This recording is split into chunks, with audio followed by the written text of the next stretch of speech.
Well, look who's in the door. Runbo.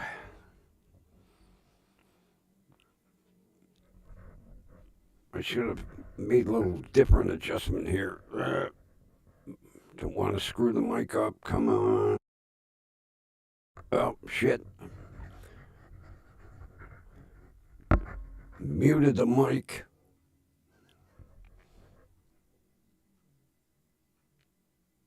There. And Kathy's in the door. All right, let's get started.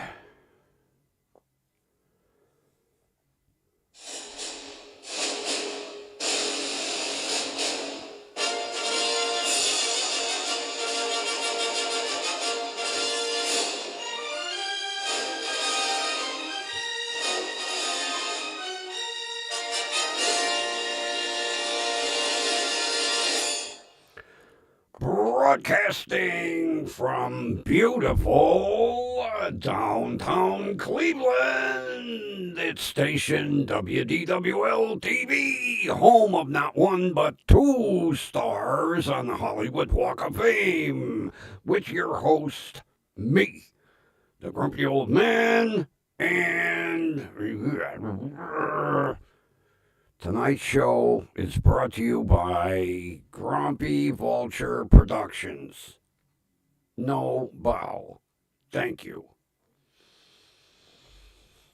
I added another studio light, and I think I've got the bridge lit just the way I want it, all the way down to Public Square. Yeah, I was playing with the lighting. I still got to do something over here. I got to try to soften this red a little bit. But I think I've got the lighting where I want it, and I got this fixed. Well, temporary. I don't. The remote don't want to work now. I got the stupid light to work again, and now the remote don't want to work. I put a new battery in. I don't know.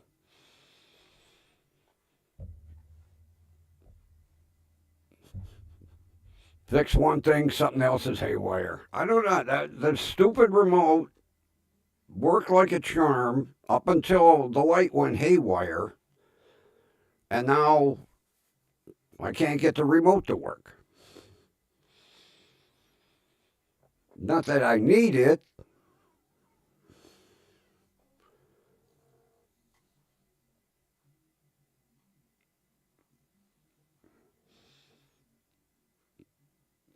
I can always tell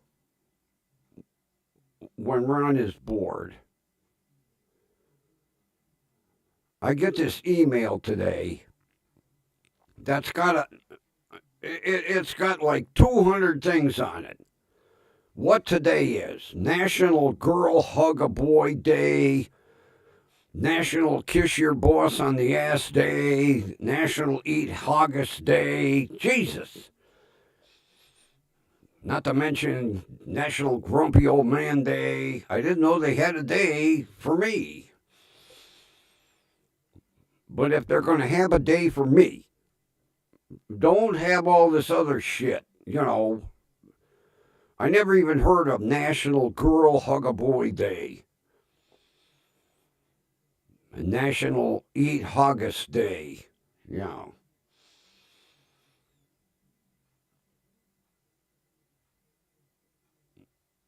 If you're going to name a day for me, that's it. Not all that other shit. And I was looking. I don't know when National Boy Hug a Girl Day is, but today is National Girl Hug a Boy Day. I should have told that to Annie when I was up at the store today. I was like, hey, you got to hug me. She wasn't working the register today. She was stocking. So we got to chat for a bit.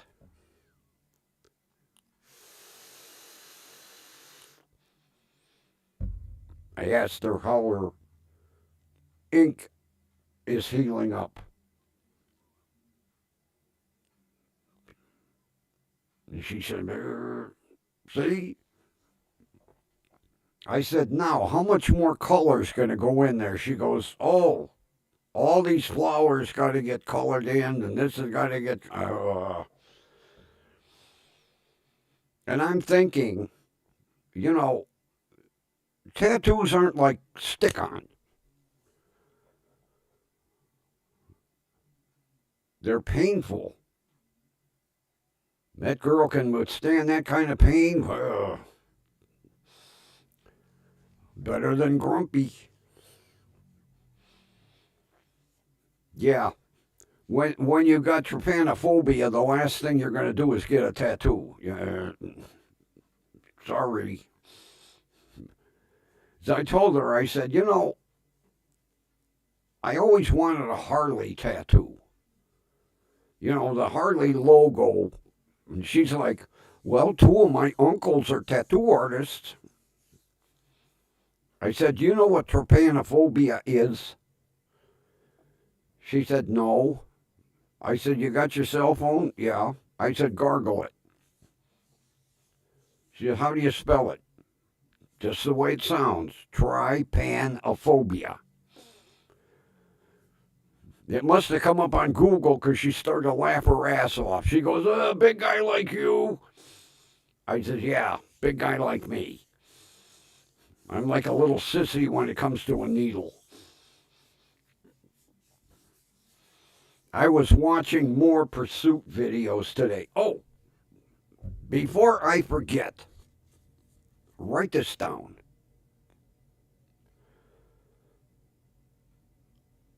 The YouTube creator is Most Wanted US. Most Wanted US. And the video that you want to take a look at is titled, This is Why Crime is Low in Arkansas.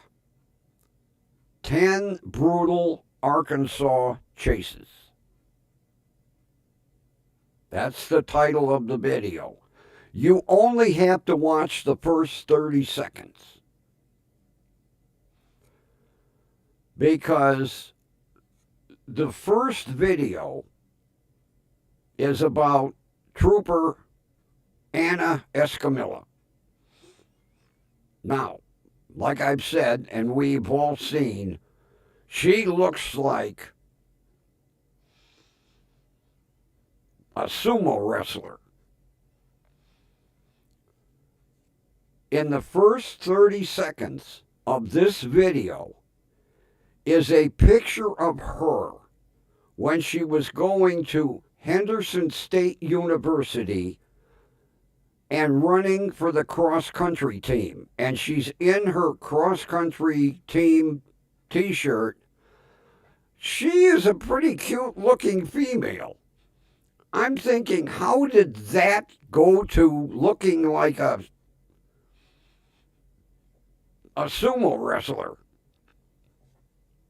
And that also explains why in a foot chase nobody beats her, because she ran cross country. But it's in the first 30 seconds. I had to stop and back up. I was like, you've got to be kidding me. She is a very attractive looking young lady in college. I don't know what happened between college and joining the Arkansas State Troopers. But I was shocked. I was like, holy shit.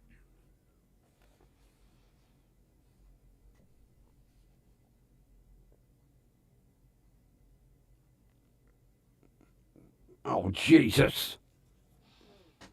Ron, you need a couple of hobbies. You really do. You need something to occupy your time. You're spending way too much time on the internet. You're getting like me.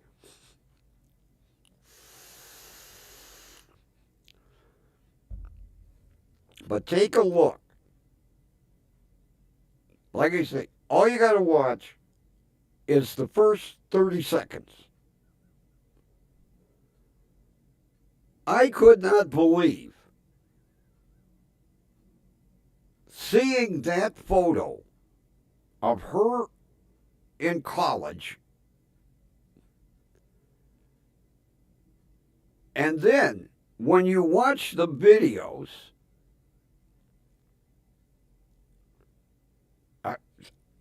I was shocked.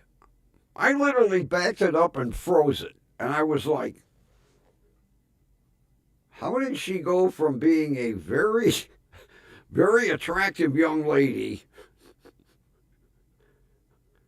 to looking like a sumo wrestler? Absolutely amazing. As a matter of fact, she's got braces.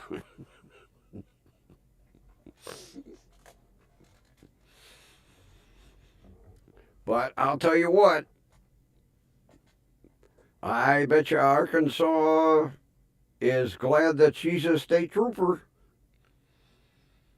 Of course, she was named Trooper of the Year because she had some huge drug busts.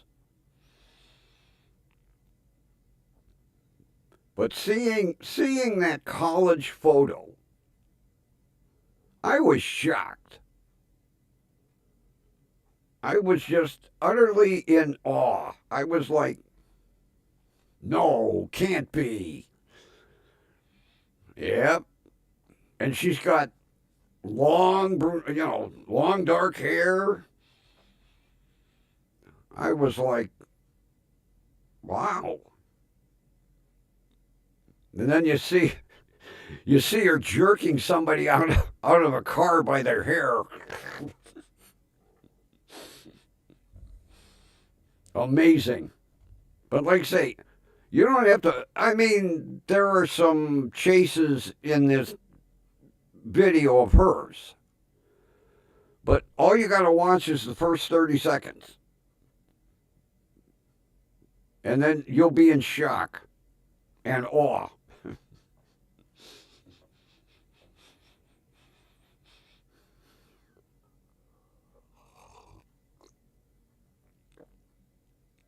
That really, seeing that photo and knowing that she was on the cross country team explains a lot. Because I have never seen somebody fly out of a police cruiser and give foot chase as fast as she does. And it explains it. And it explains why she always gets her person who's trying to escape because they aren't going to outrun her. Being on the cross country team, you learn lung power. Matter of fact, the last video I watched,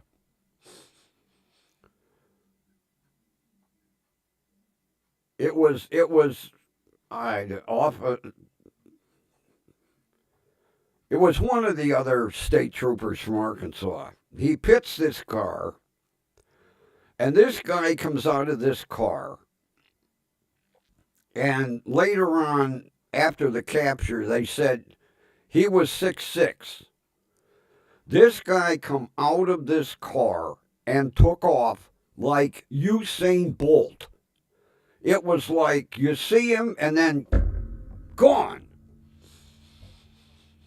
The only thing he couldn't outrun was Officer Furmissel.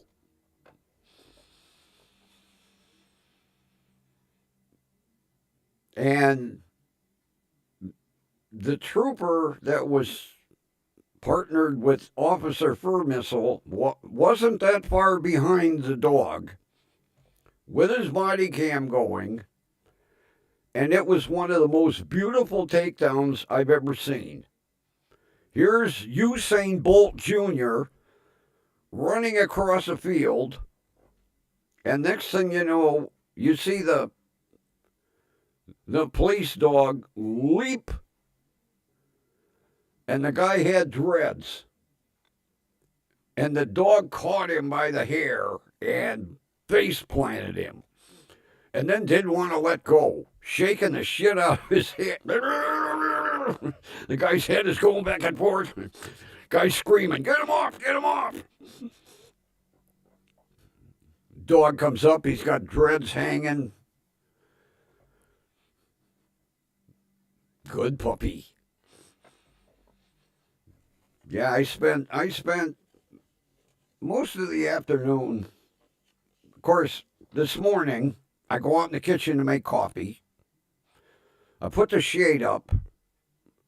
I was like, holy shit, where'd all that white crap come from? We went from yesterday not having any snow. Nothing. Dry, bare pavement.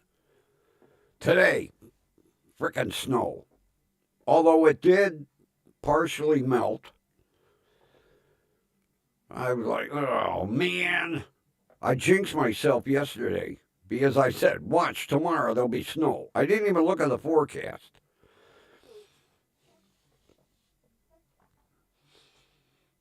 Let's see, what temperature is it? 30 degrees.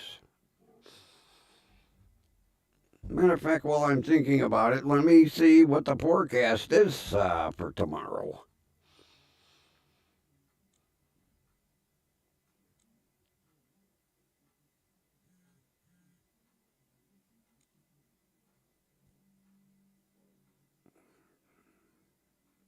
Oh, I don't want that.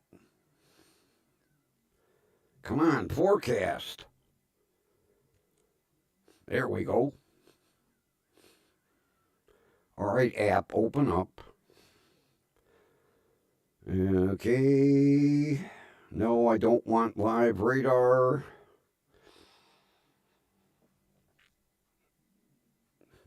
All right, Monday, 38, sunny, well, partly cloudy. Tuesday, 43, partly cloudy. Wednesday, 42, chance of snow. 42 chance of snow. There ain't gonna. It'll melt before it hits the ground. Oh, then Thursday, 23. Friday, 28. Well, at least we're gonna have a little bit of warmth. So I say January, February are goofy months in Cleveland. Well, northeastern Ohio.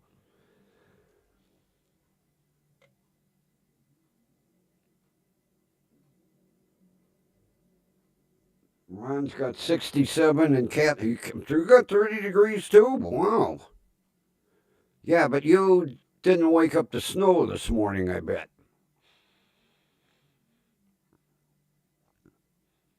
Have you actually had any measurable snowfall? Something that actually stuck? I don't think so. I don't remember you saying that we actually had snow where you could have to shovel it.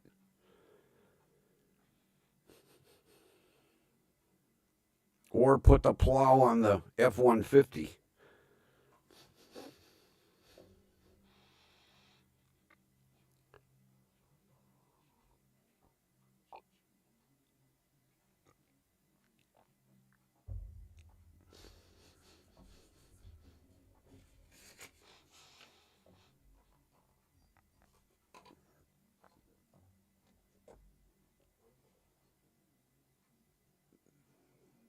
Not yet.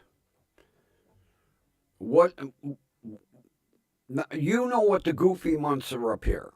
January and February are goofy. What are your goofy months down there?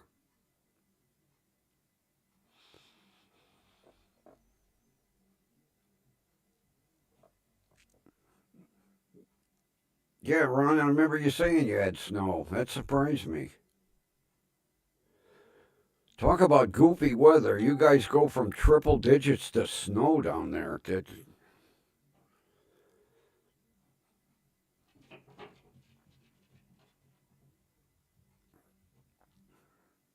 It's actually hard to believe. You go a month of triple digit heat, and then you have snow. Your goofy months are the same, January, February. Although March is strange too. We've had March where there wasn't hardly any snow, and then we've had March where you got 2 feet. And then April is really crazy too. I remember April's where we had high 60s. And then I remember April's where, towards the end of the month, we're shoveling snow.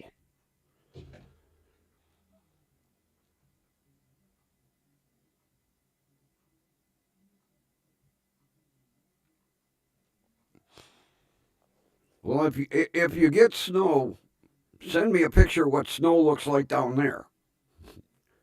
Because you know damn right well it don't look like that up here.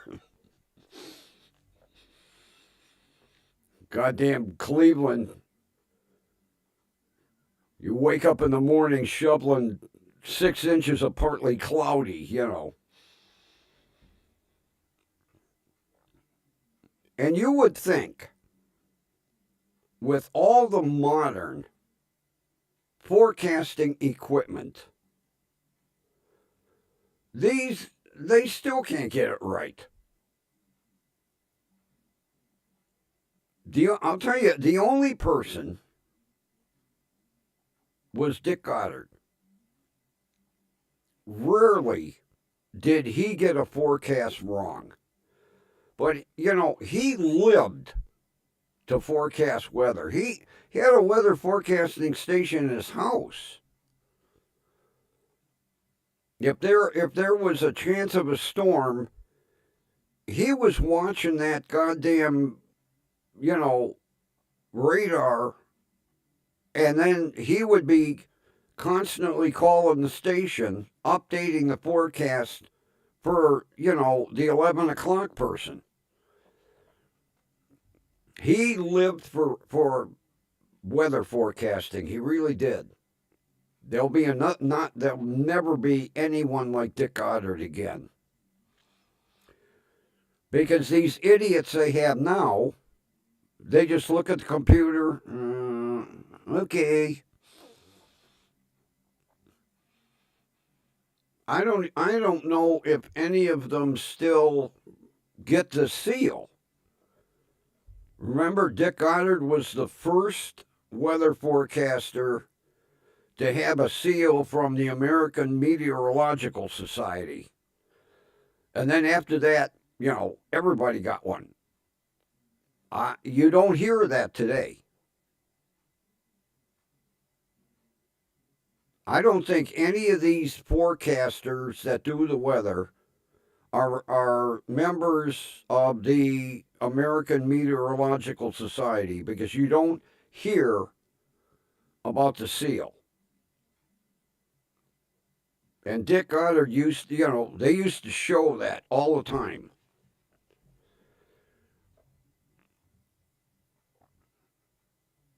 Now, if you can look at a computer and put it on your teleprompter, you're a weather forecaster.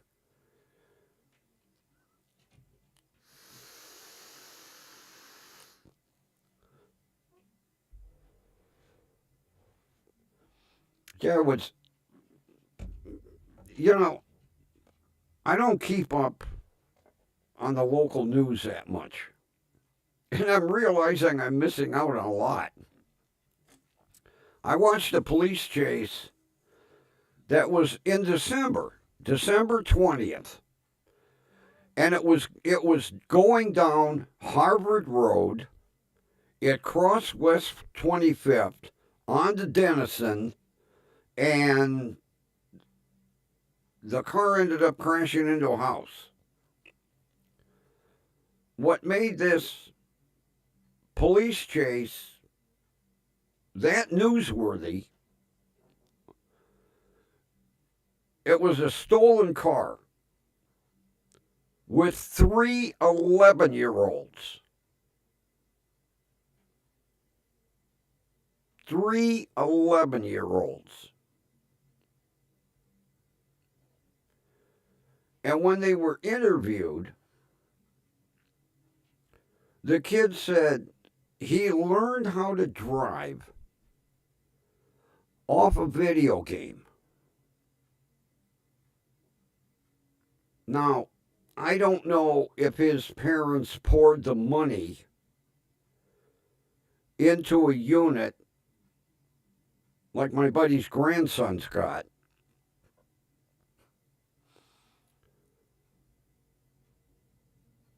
Because you can buy, and Logitech carries all this shit.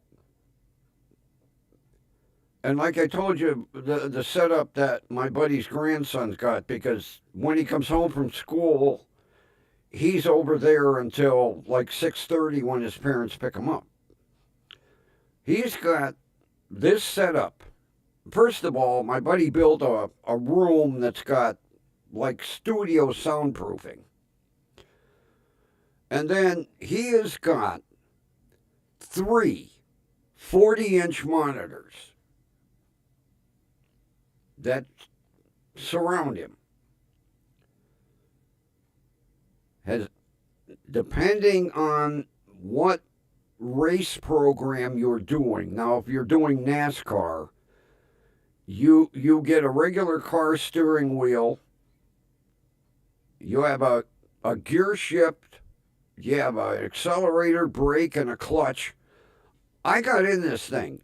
You sit in a race seat, and I'll tell you what, when he started that game up, I actually felt I was driving a real vehicle.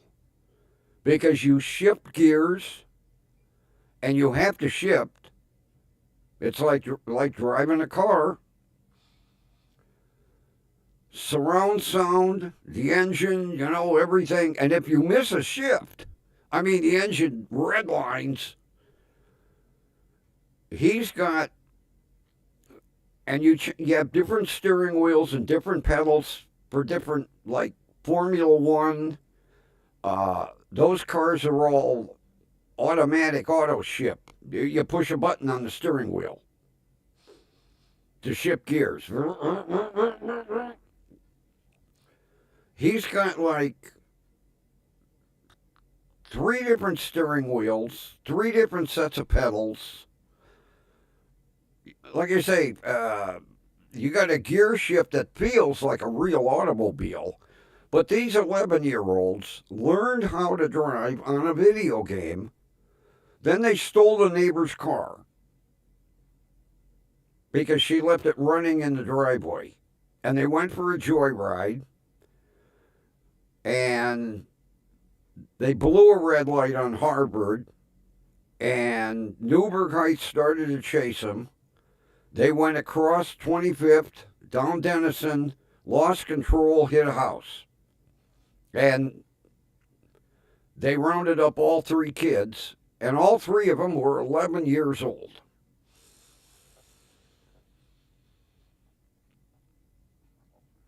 And it was right here in Cleveland, and I missed that news story.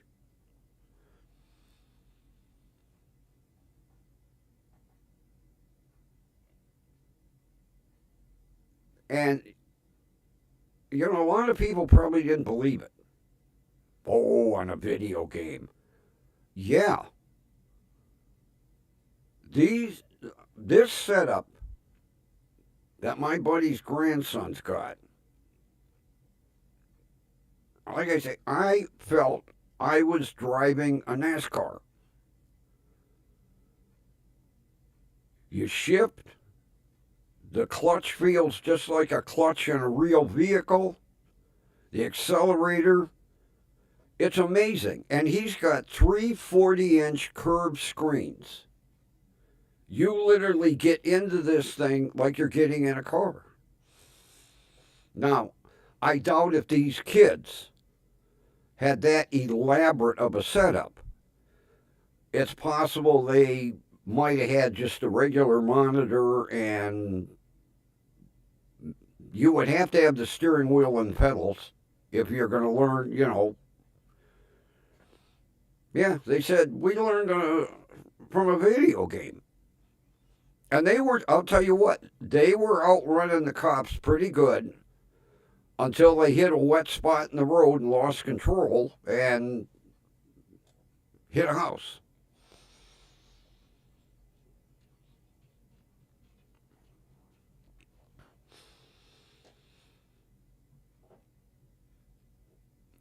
There's this, Ron, it's got a big metal framework. And in front of you are three 40-inch curved monitors. They come out to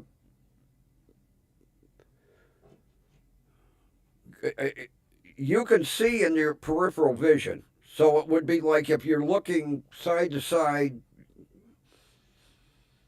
and you literally have to slide into a racing seat.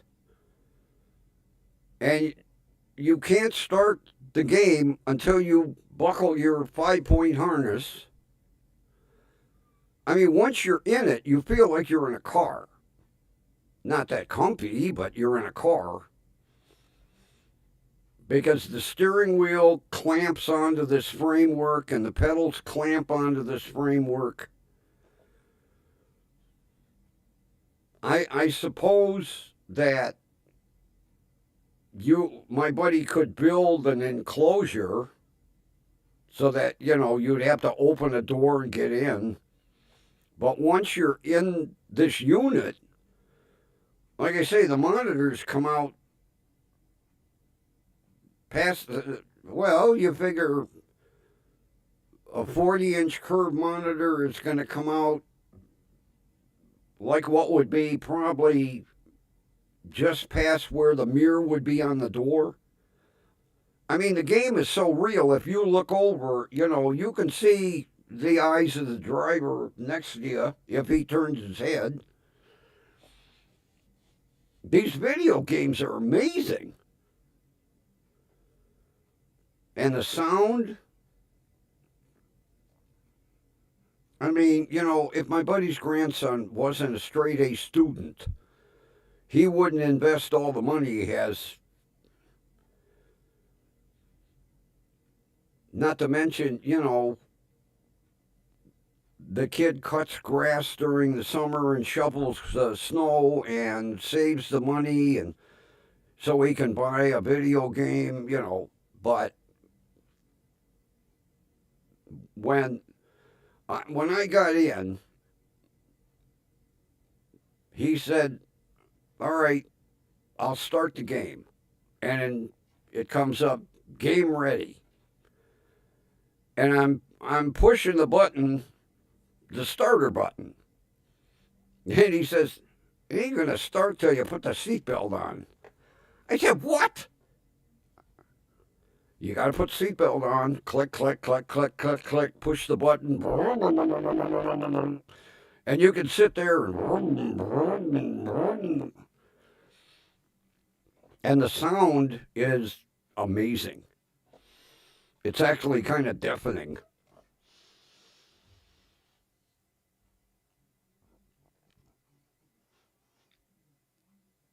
I'll tell you what, this simulator is very close to what actual NASCAR drivers use. because the new generation, they practice on simulators. And this setup is very close. Now, them simulators that they're using are, 100 grand, but unbelievable. And like say, whatever, if you want to race Formula One, you got to change the steering wheel, you got to change the pedals, and it's unreal.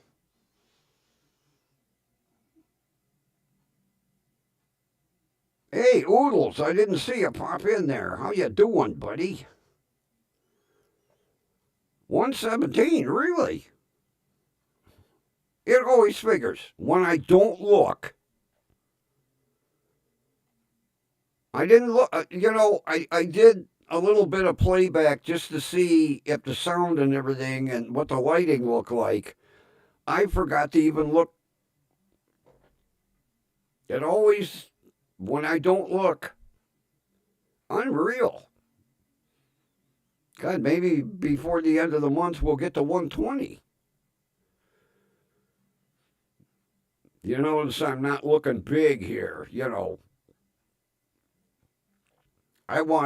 did I watch today?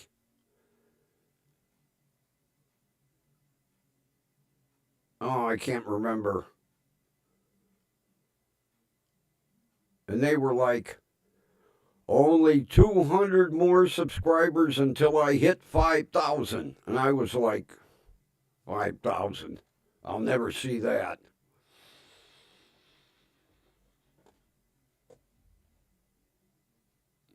I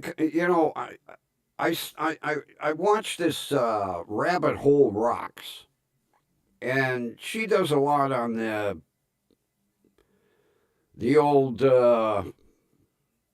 Chris Watts case, and she mentioned this guy Zawaki.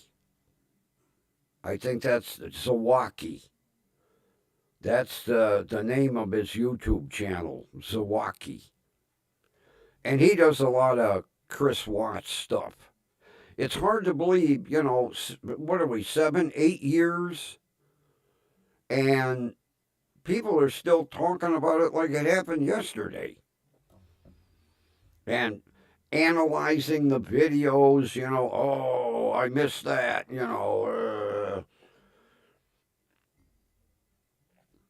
The only thing about Zawaki, he tries to be funny. And he's got the sense of humor of a dead fish, If he would just do his comments, he'd be fine. But when he tries to make a joke, keep your day job.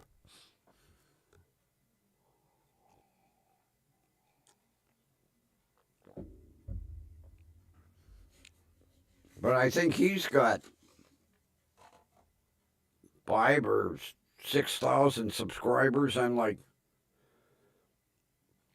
are that many people still interested in this Chris Watts case? I know it was probably one of the saddest cases of the year with what, he did. But it's hard to believe almost 8 years later, all the old armchair detectives are still going strong with this.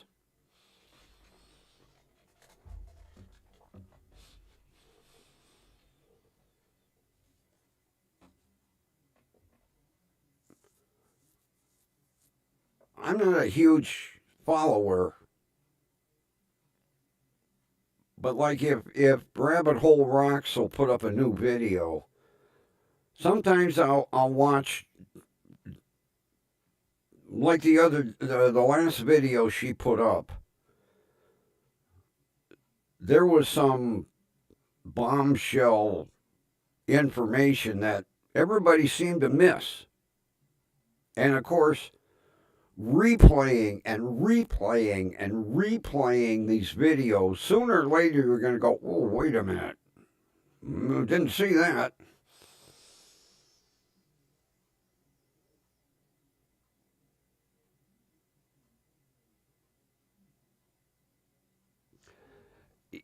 You know, Oodles,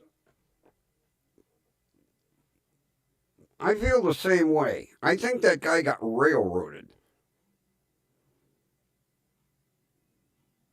I really think that they got tunnel vision. Not saying he didn't do it, but I'm not 100% convinced he did. And I watched the documentary, I watched the interview, you know, the interrogation interviews and that. I think the detectives got tunnel vision and they were like, it's him, that's it. Nobody else. We're done. I actually did not think he'd get convicted. I did not think that the prosecution had that solid of a case. And when the verdict come in, I was shocked. I was like, you gotta be kidding. What did they convict this guy on? A lot of circumstantial evidence.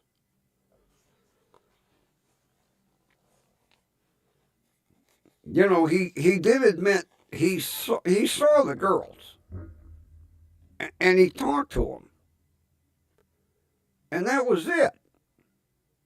And they were like, well, you know, your DNA's on their clothes. He might have brushed against them.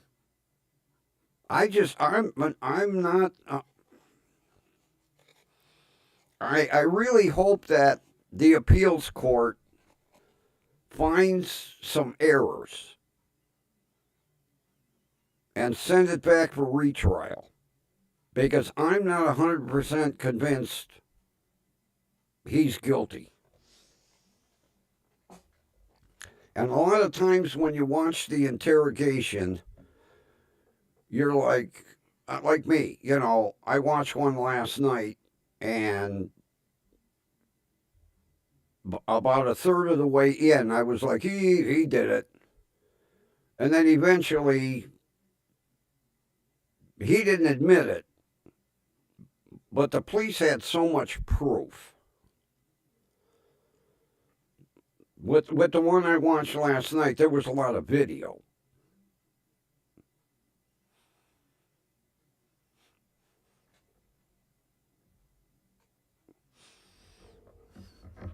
The main thing is, Oodles, that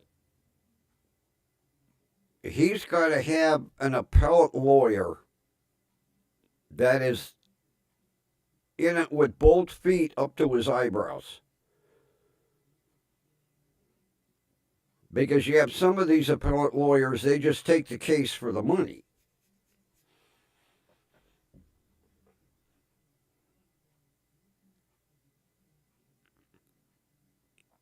There was one case I read recently that got overturned. The guy's been in prison for like 25 years.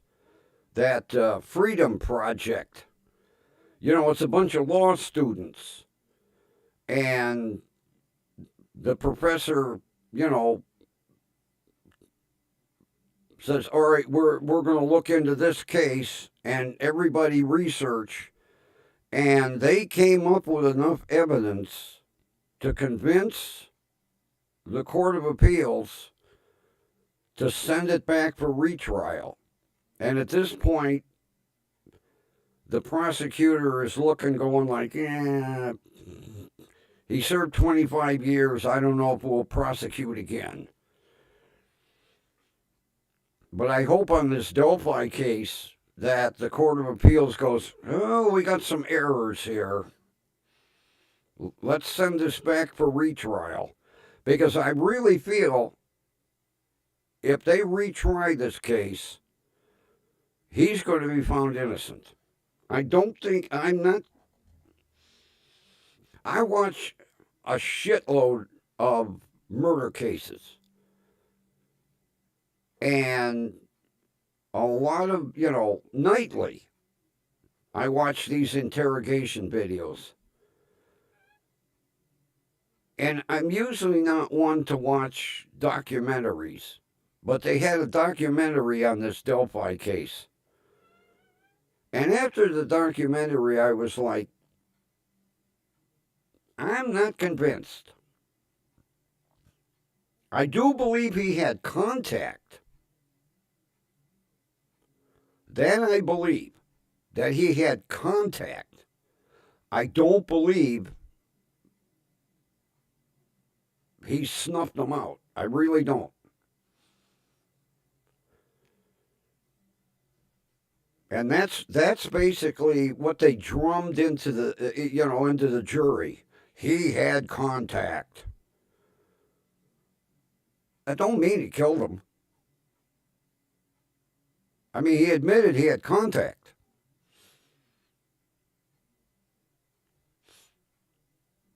He shouldn't have said that.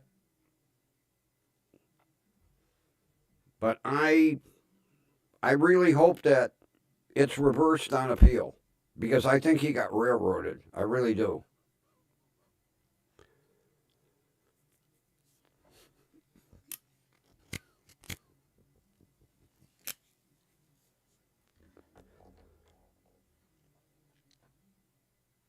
Yeah, I followed that one pretty close. And like I say, I was shocked at the verdict. I really was. I was sitting back thinking, what was this jury thinking? What I really feel is the jury foreman browbeat them jurors. I really do. I think he browbeat them, he's guilty, we're not leaving this room till we have guilty verdict, and everybody's like, oh, we don't want to be here for a month.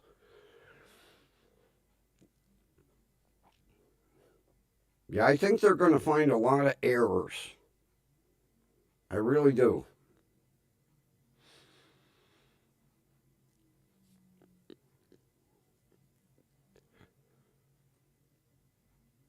It'll be interesting.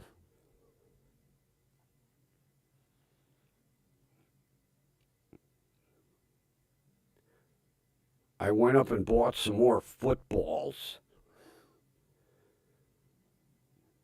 I was only able to get 4. I wanted 10 or 12. And I asked the produce guy, I said, hey, what's going on with it? He said, that's the last of them. He said, those damn things sell out as fast as I put them out. He said, this morning there was a pile that was at least 18 inches tall. And he said, there were huge baking potatoes. He said, you see what's left. You got 4 of the last big ones, and there were a bunch of normal ones in the bin. I was upset. But at least I got 4. And 2 of them are sitting, getting ready to go in the oven, all oiled down, salt and pepper.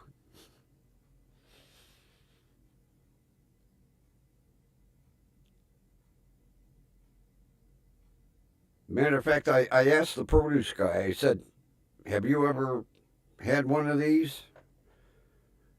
He said, no. Don't you like baked potatoes? He said, well, yeah.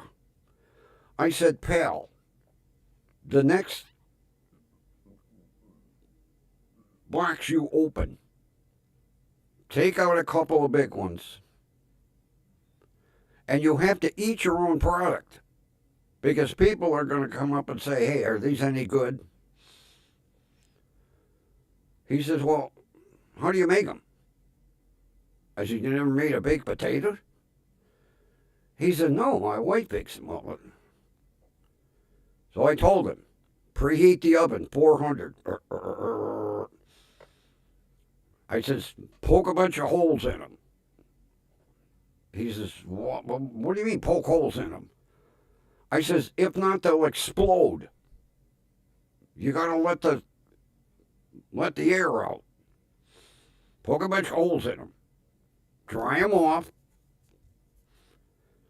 Oil them down. A little salt, a little pepper. 1 hour on the middle rack. No aluminum foil, just put them on the rack. Put the rack in the center. 400, 1 hour, done.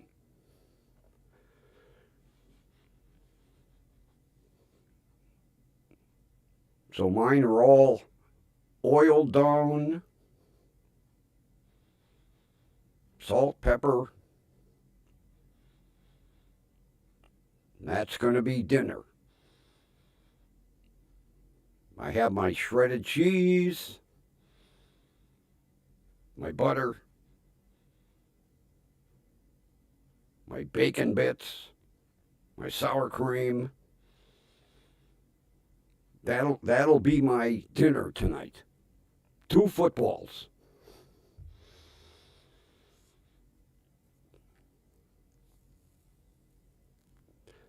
And I also told him, even though they say pre-washed, wash them.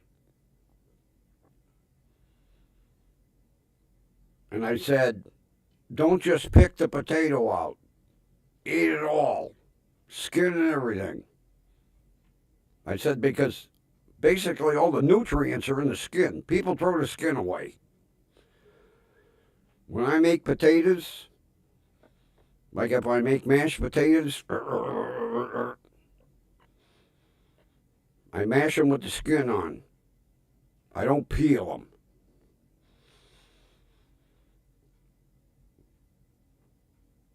You throw all the nutrients away by peeling the skin off a potato.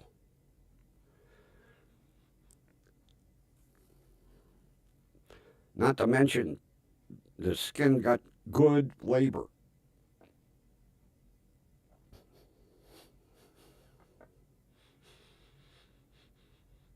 Yeah, I was lazy today. Today was supposed to be laundry day. I'll do it tomorrow.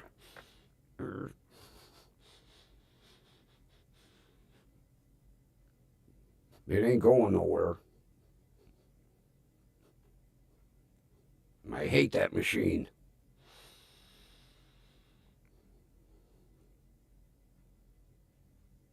Push the on button. It plays a tune. Then when you change the settings, it beeps. Eek, eek, eek, eek. Then when it's done, it plays a song. I'm like, oh, Jesus. Is this a washer or a stereo? Speaking of stereo,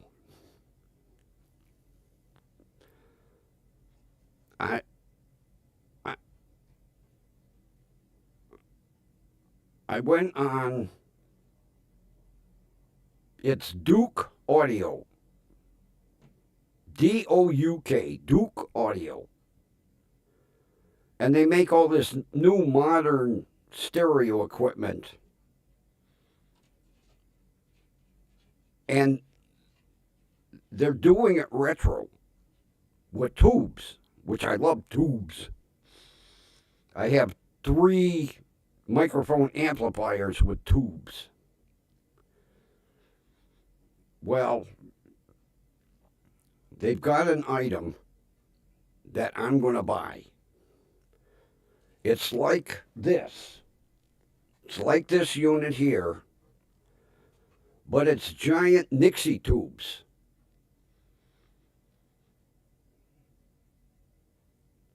And when I saw that, I was like, oh, I'm going to buy that.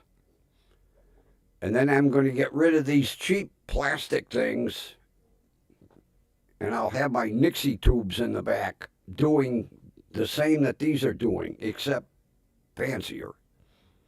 And they're tubes. I think it's 59 bucks. I really don't want to spend 59 bucks, but I like, oh, I got to have that.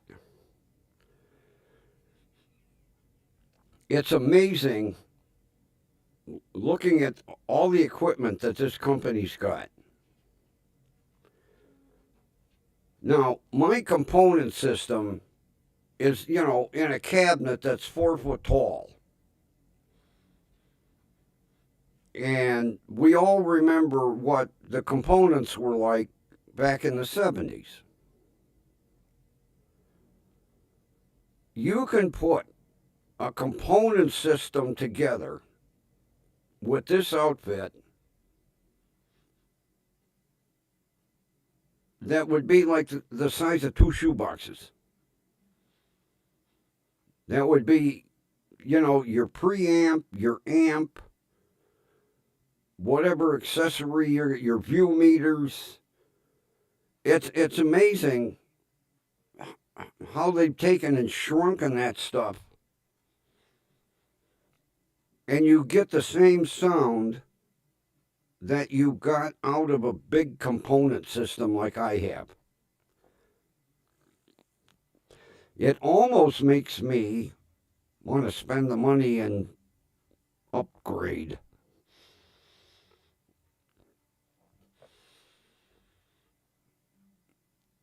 They've got some outstanding equipment.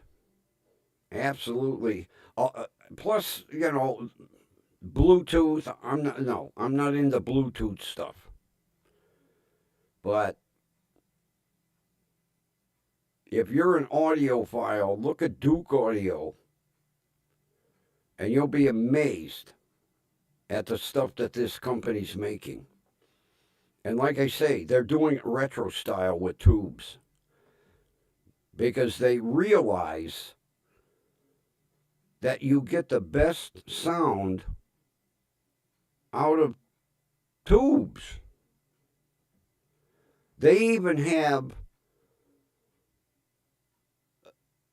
where if you're not happy with the sound out of the amplifier, you can buy a different set of tubes that will give you a different sound. That's how amazing this new stuff is today. Yeah, Duke Audio.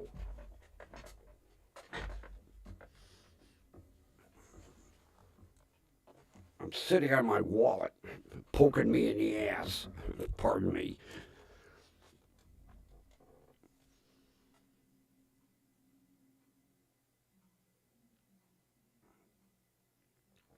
Oh my God, back in the day, Marantz, that was the Rolls Royce.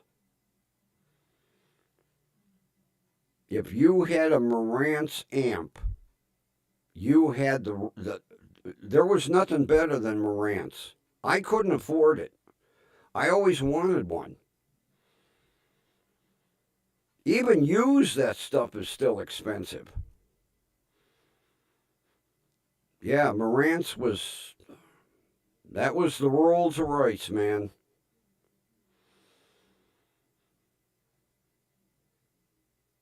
I still have as a matter of fact, my whole system still works that I bought in 1971.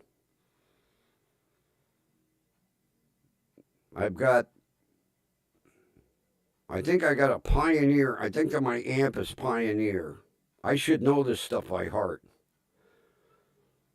I got a 1,000-watt Pioneer amp.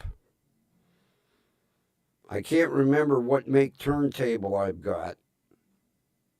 Some German turntable. Direct drive. I've got my graphic equalizer has got 20 or 30. 30 bands per side, because the graphic equalizer came out of a sound studio. And then my dual deck cassette. And then I have a reverberator, which people don't know what the hell of a reverberator is today. It's an echo chamber. And my CD player. I'm going to have to write down what I've got and what manufacturer, but I know the amp is a Pioneer, and it's 1,000 watt. I spent big bucks for that. Then everything comes out of a set of original Radio Shack first year issue Mach 1 speakers.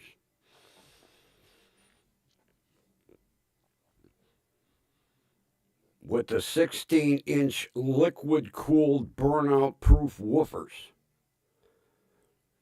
And believe me, I push them woofers.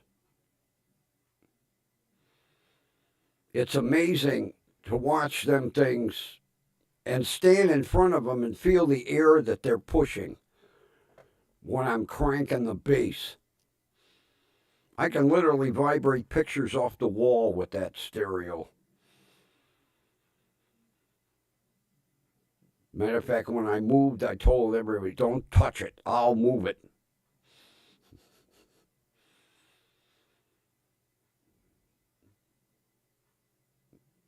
Yeah, you tell kids today, a reverberator. A what? A reverb. I remember back when they came out, I even had one in my car because they had small ones for your car. Everybody I knew had a reverb back in the day because it was the newest thing in stereo. Now you mention reverb and kids are like, what? It's an echo chamber. I said that's why on a lot of the new microphones they have an echo. You can adjust the echo. Like the one I was using yesterday. I went back to my multicolor that you can't really see. I'm going to have to that new camera. Although this one's dialed in, I really don't want to mess with it. Maybe I'll experiment on a different computer.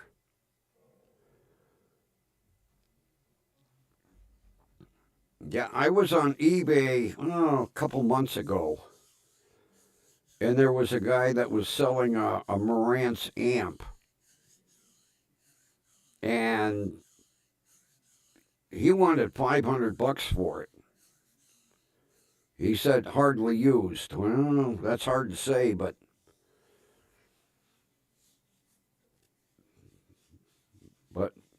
you definitely had to have money if you bought a Marantz, because like I say, anything Marantz was the Rolls Royce. Nobody I knew had one. Nobody I knew could afford one. I used to go to there was a big stereo shop out in, was it Rocky River? I think it was in Rocky River. And I used to stop in there just to crank that Marantz amp.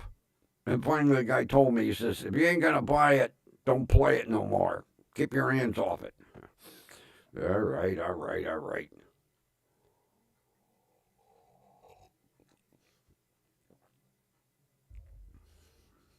I can't remember what the name of the place was. All they carried was stereo stuff.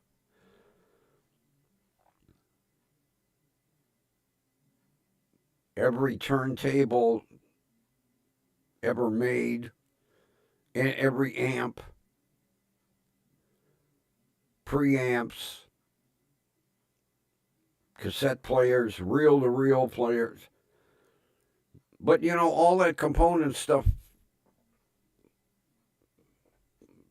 fell out of popularity, and then the place ended up closing. Like hobby shops. God, there was a hobby shop on just about every corner. But kids don't build model cars anymore. And it's amazing when I look at the price of model kits. I was looking, it was a Freightliner cab over tractor. I remember buying that kit for like $15 back in the day, and that was big money. Now it's $200. I don't have the patience for that anymore. It's sad. I've got 4 or 5 model kits out in boxes in the living room in different various stages of assembly, and I just every now and then I'll open a box and go, no, put the lid back on. I've got one kit that's so old, it's painted with the original red, white, and blue post office colors. When the bottom half of the semi was dark blue, and then there was a red stripe, and then the roof of the cab was white. U.S. Mail. That's how old that kit says. It says U.S. Mail on it. I've got it about halfway built. Haven't touched that kit in probably 25 years.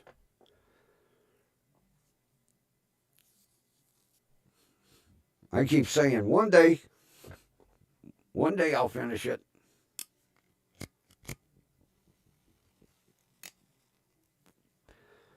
The only problem with that stuff is when you go to move it, you end up breaking it. No matter how gentle you pack it, it ends up broken.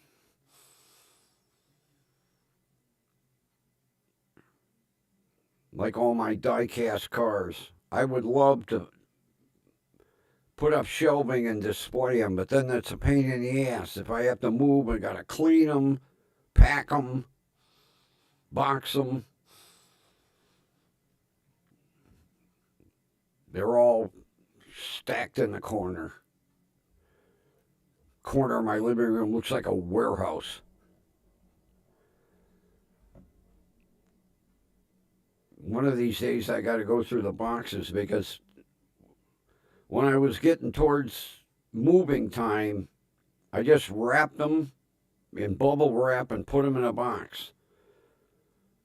When I started packing them, I put on the box, Ford Rancheros. One red, one blue, one black and red. I can't remember what the fourth one is.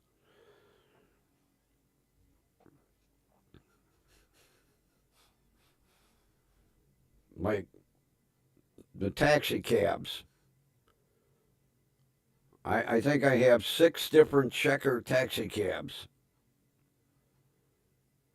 One is green and white, one is all yellow, one is yellow and white. I can't even remember them all.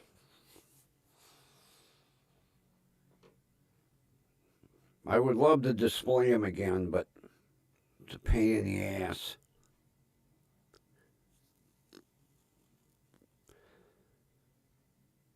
And nobody wants them. I've tried selling them on eBay several times. I can't even get what I paid for them.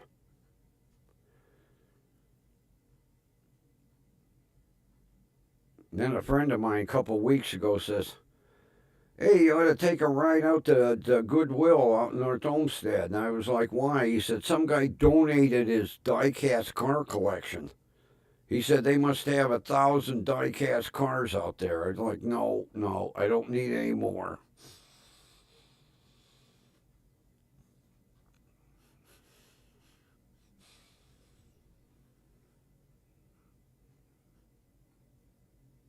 They were selling for like $10 to $15, depending.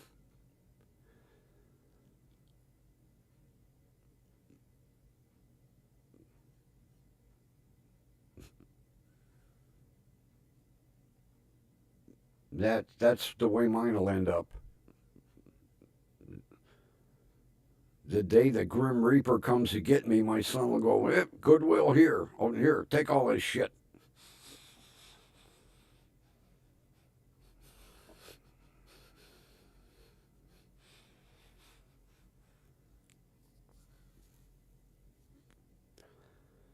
Man, as much as I hate the thought of it, I can't wait for my February 9th appointment with my primary care and the ortho surgeon. Stupid me this morning.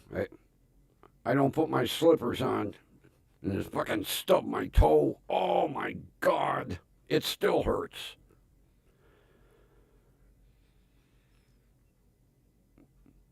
I don't know why I religiously, as soon as I go to step out of bed, I put my mini Tonkas on, which I love them slippers. I don't know why I didn't put them on this morning. I walked to the bathroom, stubbed my toe. Oh, it does. It still hurts. I was like, you stupid ass. Can't wait to talk to Dr. Thwack.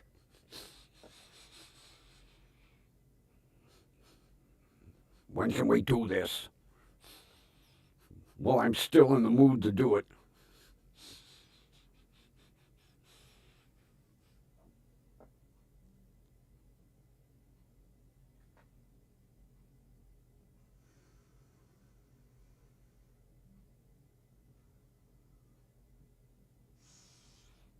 Oh, yeah, Kathy, I hate Goodwill.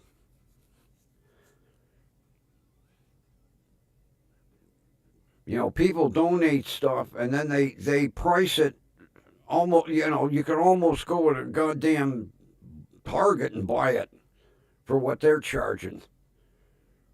Talk about soaking the public. And then they don't pick up anymore. They used to pick up, not anymore. If you're going to donate it, you got to drag it out to their store. Then if they don't like what you're donating, they throw it in the dumpster.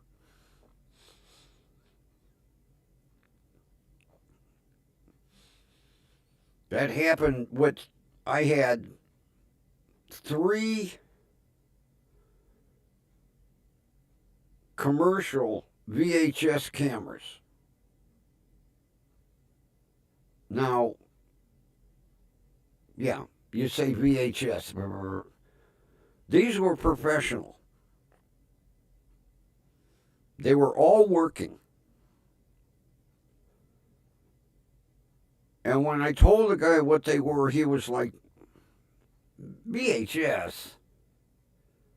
I said, you can still buy the tapes. You can get them off of eBay. I said, and you can buy VHS players off of eBay, Goodwill.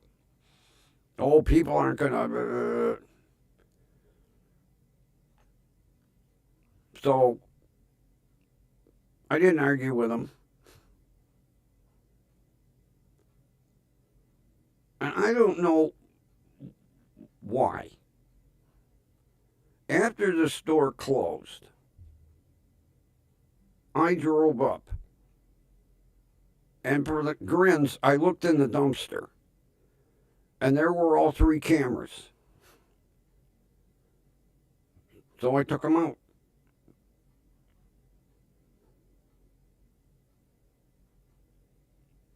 And I found somebody that actually wanted them. And I said, here, you can have all three, and I'll give you half a case of VHS tapes because I have 3 cases. But they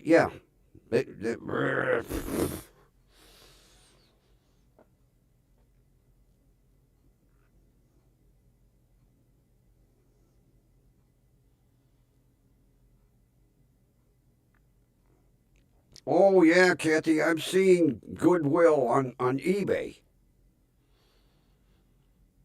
Matter of fact, I bought a couple of things from Goodwill in South Dakota off of eBay that I needed. Yeah, I know how they are. And if they get something really valuable, they send it to an auction house. I know. That's what I hate about Goodwill. But back in the day, we used to have Goodwill. We had Salvation Army and St. Vincent de Paul. And the only one left is Goodwill. And they closed the store up the street from me because of the theft. And the one out in North Olmsted, they only carry, because people from Bay Village and Rocky River and Avon, they come in. So anything that's subpar, they throw away. Yeah, I have a very, very, very, very big distaste for Goodwill.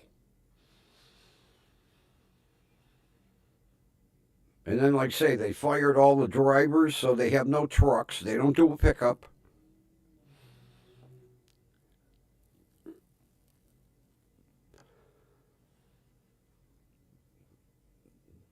Because when I moved from up the street down here, I had a lot of really nice clothing that I didn't need. And a friend of mine said, call Purple Heart Veterans.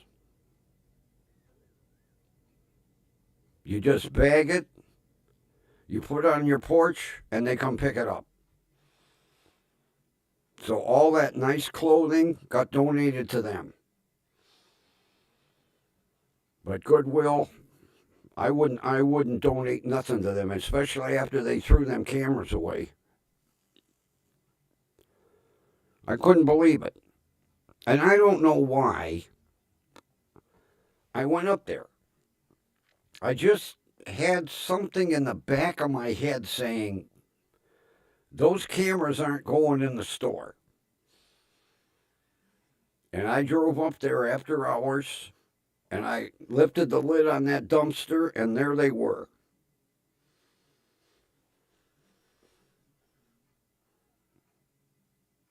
And as much as I hate Craigslist, I put them on Craigslist.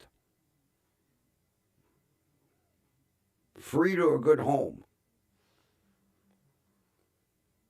And a young guy come out. He was taking photography at Cleveland State. And he said he was going to use these cameras to do they had to do some project video. That's when I said, well, I'll give you half a case of tapes.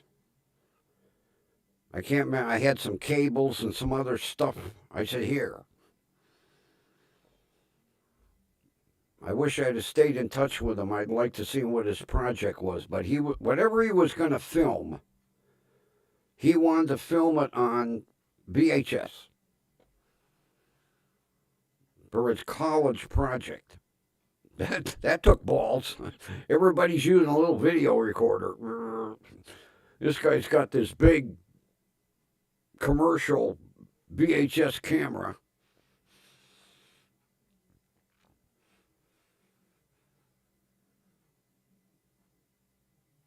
I would have liked to have seen the look on his professor's face when Okay, Fred, it's time for you to play your video. Walk in with a VHS player, VHS tape, and you're like, what the hell is that? Just watch the movie.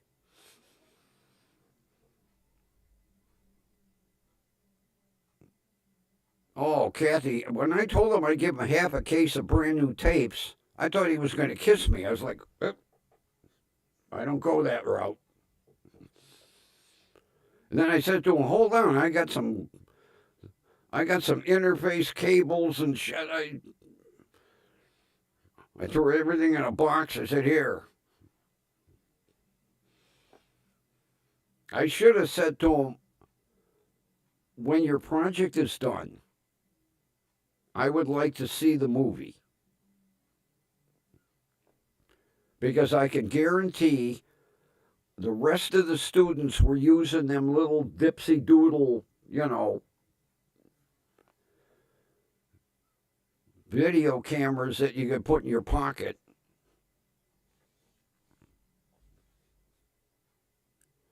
I could see him coming in with his VHS player and the tape and then the camera. This is what I filmed it with. Everybody in the class going, what the hell is all that shit? Because when I told them, all these cameras had been serviced. Because there was a shop in Parma that still worked on VHS cameras. And I had taken them out there and had them serviced, and I never used them because I've got more VHS shit than I know what to do with. Because right now in my bedroom are two Panasonic VHS cameras and two, they're not Panasonic, JVC VHS-C cameras. And they film on a cassette. And then you take the cassette out of the camera and you put it in an adapter that looks like a VHS tape, but the cassette goes in it. And then you play that cassette through the adapter, and it's like playing a regular VHS. I got two of them, and they all work. Every now and then, I just, for the fun of it, I'll bring them out, charge them up, film something, and plug them into my computer, play what I filmed to make sure that everything works.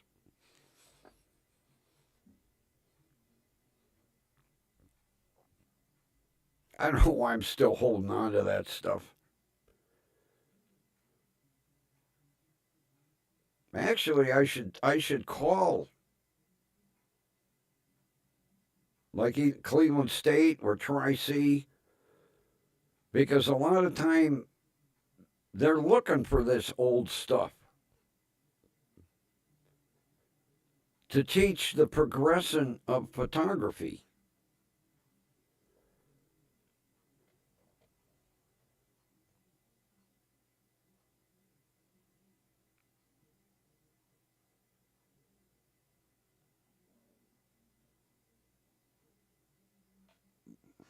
Your daughter's graduation was filmed on VHS?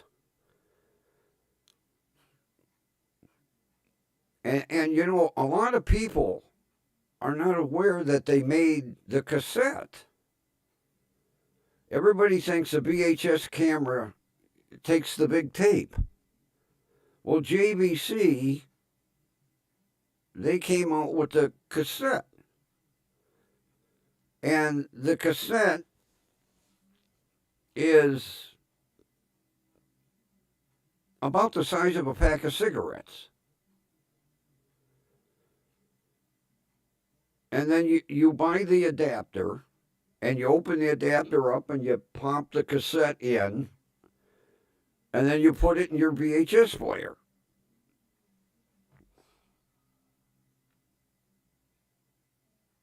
Because every now and then, if I drag the camera out, I usually do it in the summer when the kids are out and say, hey, look at this. They're like, yeah, what about it?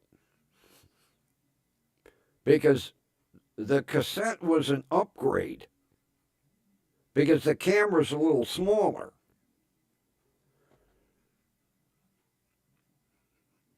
As a matter of fact, here's one for you.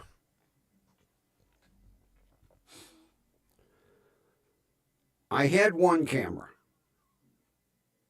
And anybody that knows me, I always have to have two. Whatever I have to have a backup. So I look on eBay and I see a VHS-C camera. And the price of the camera was very reasonable. And then I looked at the price of shipping. And it was like 1.5 times the price of the camera. And I'm like, this can't be right. Well, then I looked a little closer. The camera, get this, was in Brisbane, Australia.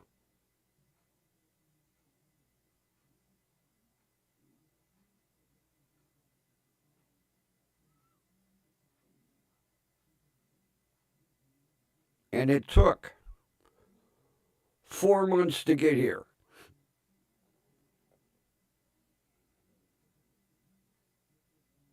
It was shipped by freighter.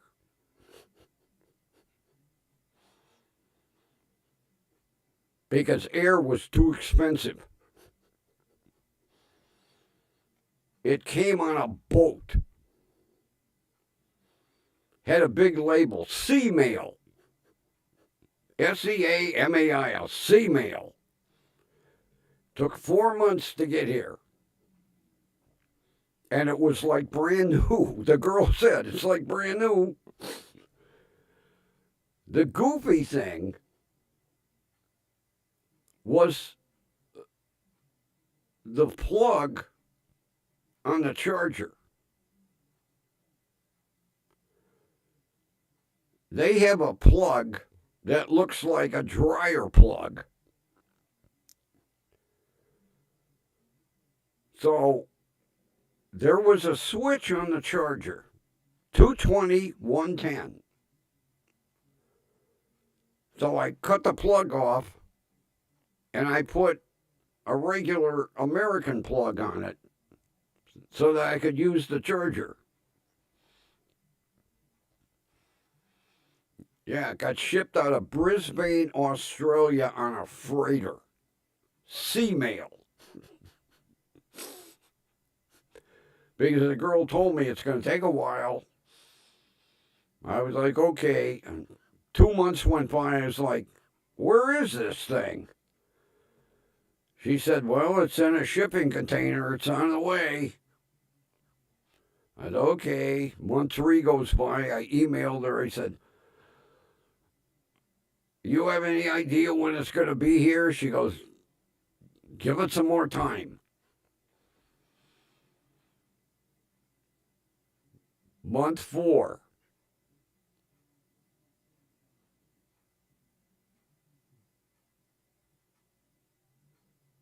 The UPS man shows up at my house. I had to sign for it. He said, I got a package here for you. I said, really? I'm not expecting anything UPS. He said, well, it's from Brisbane, Australia. He says, I'm expecting that. Here, I'll sign. Yeah, when it come out of the shipping container, it was delivered by UPS. But it took 4 frickin' months to get here from Australia on a freighter. Sea mail. I saved the label. I don't know. It probably got lost in moving because nobody believed it. I was like, here it is. Here's her street, Brisbane, Australia, to Grumpy, Cleveland, Ohio, USA, sea mail.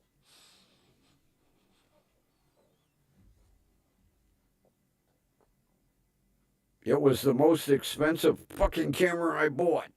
Pay more for the shipping than I did for the camera. But it was like brand new. I'll say that. They hardly used it.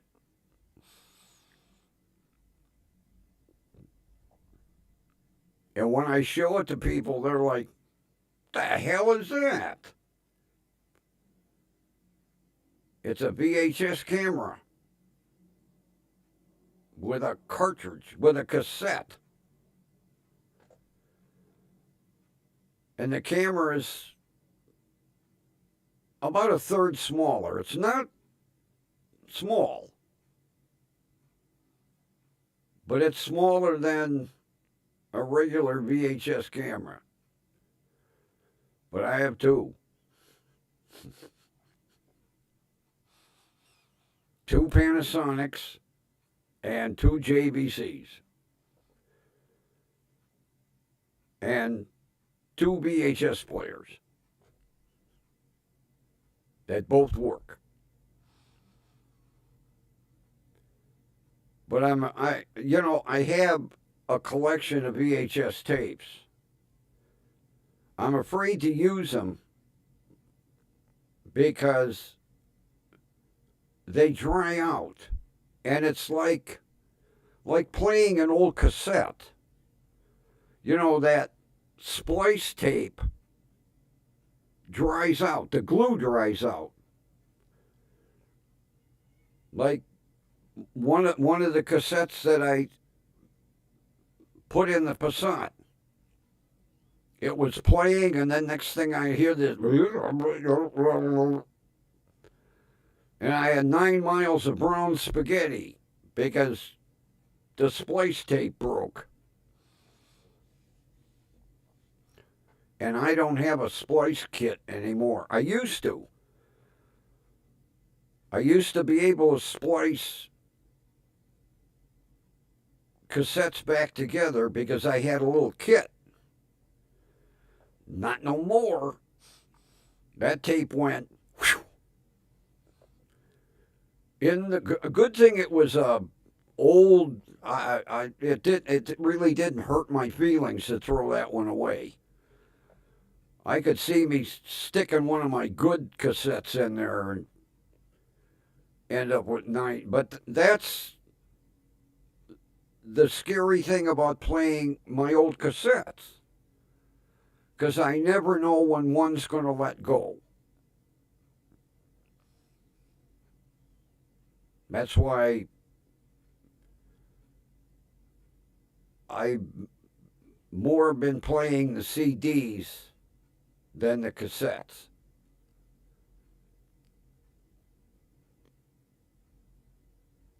But I'll chance them. When the summer comes, when I can put the windows down, I'll chance playing some of my old cassettes, and hope I don't end up with 300 feet of brown spaghetti pulling that shit out of the goddamn cassette player. And then it was wrapped around the wheels and that. I had to go in with my surgical tools.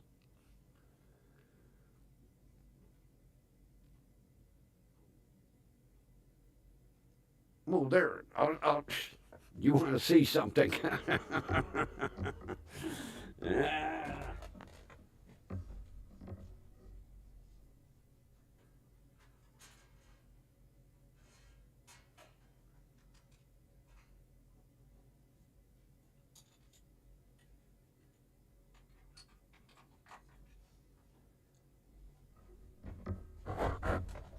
I had to go in the cassette player with my laparoscopic. I don't know if you can see the E E E E E. Look at the size of this tool.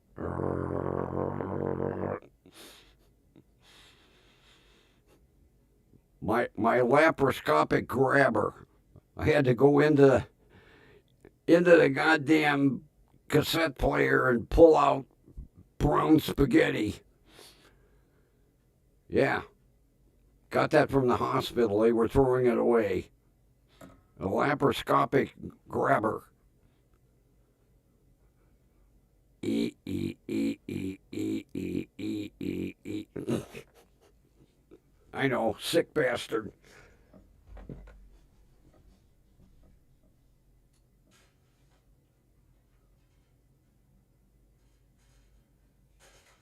Oh, come on, hang up there.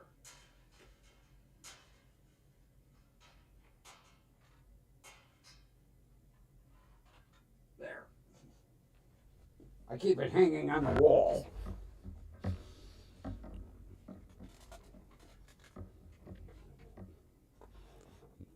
Yeah, Mary Ann was like, "What are you doing?" I said, "I gotta get the tape out of this thing. What are you using?" I said, "Well, it's a laparoscopic grabber." She said, "What?" I said, "Here, look." She goes, "They use that in surgery?" I said, "Yeah. How do you think when the doctor's doing watching TV?" I said, "It's a laparoscopic grabber."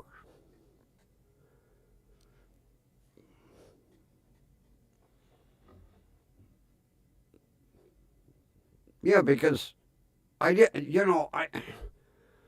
with the cassette player working in the Passat, I didn't want to, it's screwed up. And there was 300 feet of goddamn spaghetti inside the thing. I get the spaghetti out, and then the tape was wrapped around the wheels and the head. I didn't want to hurt anything, so I very gently was extracting tape. And then when I got everything out, I got my tape head cleaner, popped it in, cleaned the tape head. Then I took another cassette going, oh no. I pushed the cassette in, it started to play. I was like, okay, that's enough. Stop, eject.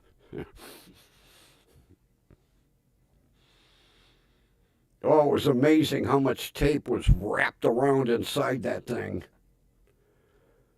I was like, oh man.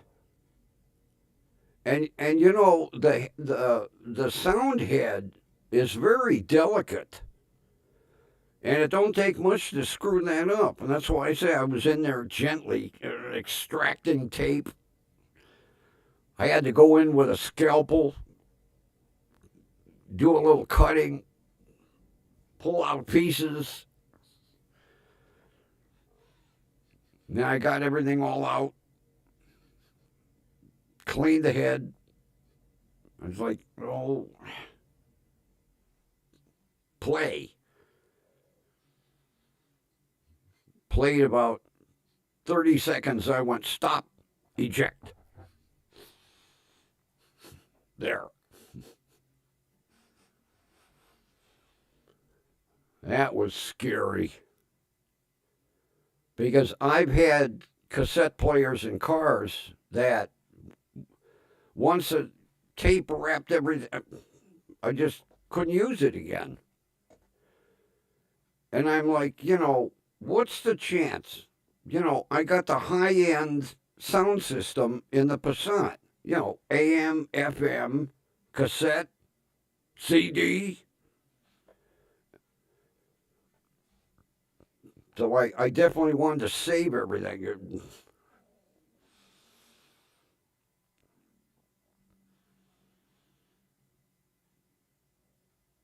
But boy, I'll tell you what, that car, it's amazing. You hit the key and the engine goes about a 3/4 of a revolution and it's running. I fingers crossed, I'm going to jinx myself.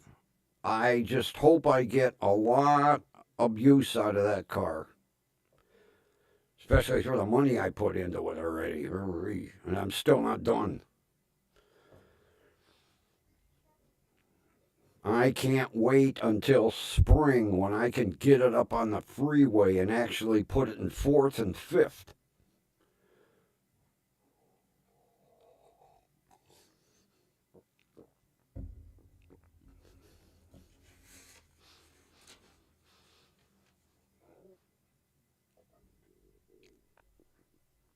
And as soon as spring hits, I got to finish stripping the RAV4 and get that junked.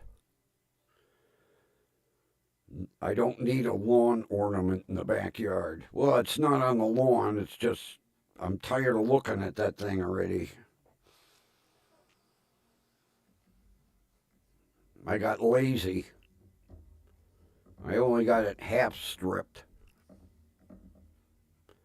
I miss that car though. That was a fun little ride.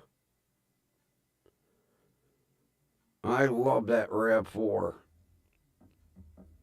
Although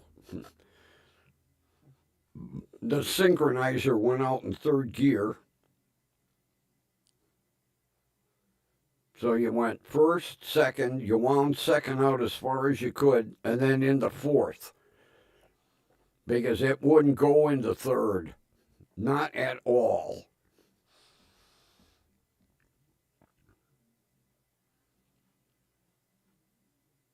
Yeah, the one day I was driving along, I hear the transmission making a weird noise. I was like, what the hell's that? I get to a traffic light, put it in first, second, third.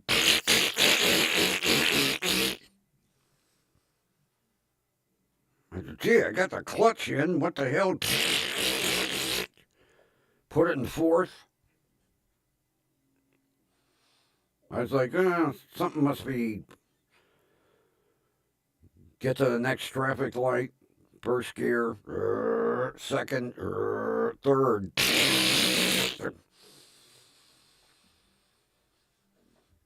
Got out the old Chilton manual. Broken synchronizer. Well, forget that. We ain't fixing that. Just first, second, fourth, fifth.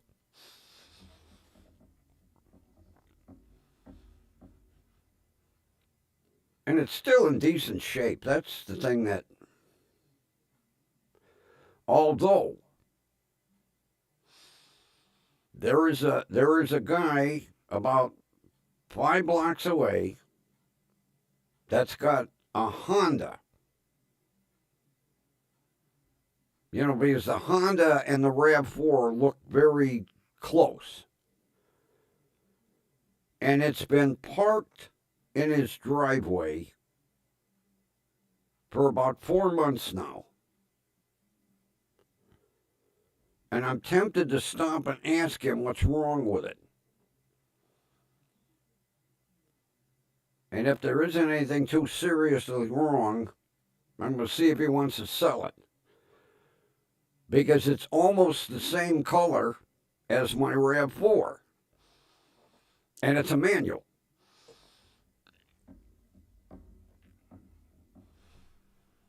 That much I know.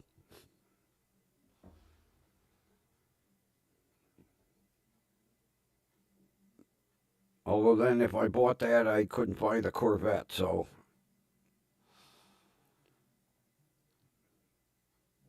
I'd rather have the Corvette. Although, I could be getting myself into a nightmare with that car. Everybody keeps telling me, stay away from it, stay away from it, stay away from it. No, Grumpy's a glutton for punishment. Because you know damn right well, People don't buy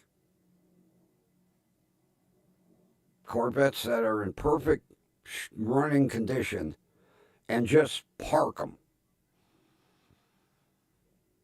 And this thing been parked for 6 years. Looks so sad, all four tires flat.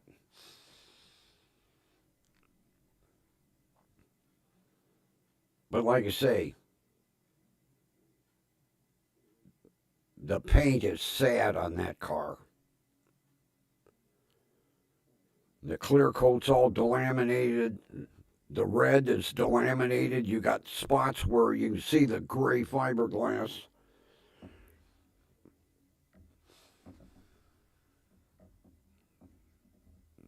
But if it starts and it runs fairly decent and the clutch is okay, I know it's going to need brakes. Sitting that long, it's going to need brakes.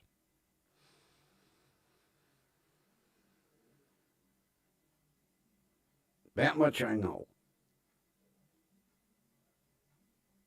But if it runs decent, I'll go through with it. I hate the thought of it.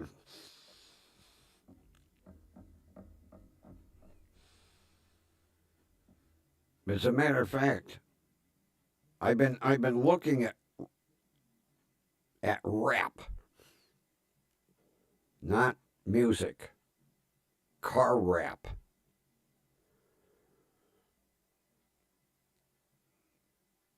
And I found some really nice red because I wrapped the hood and the deck lid on the Passat because the paint clear coat was so delaminated it looked really sad. So I wrapped the hood. I did a pretty decent job for the first time doing body wrap. And then I wrapped the trunk. Did an even better job on the trunk. Now I have all the material to do the roof, but that's got to wait till spring. So I figure rather than paint the Corvette, I'll wrap it. And I don't care if I do a screw up job. I just want to cover all that gray.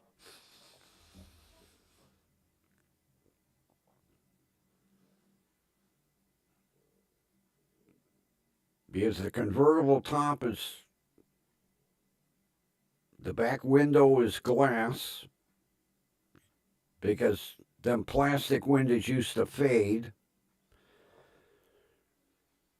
And the top is manual.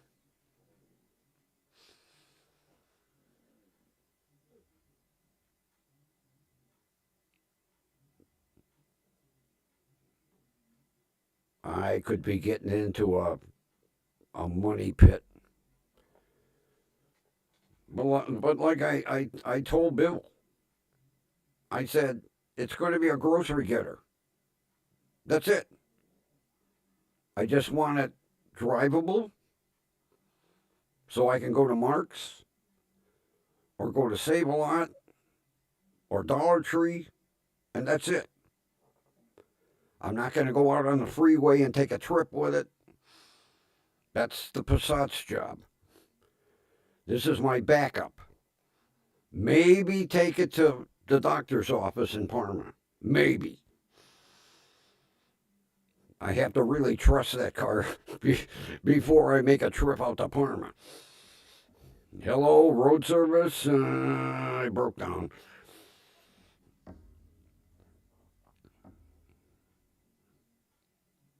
I just want to be the typical old man with the Corvette with the top down in the summer.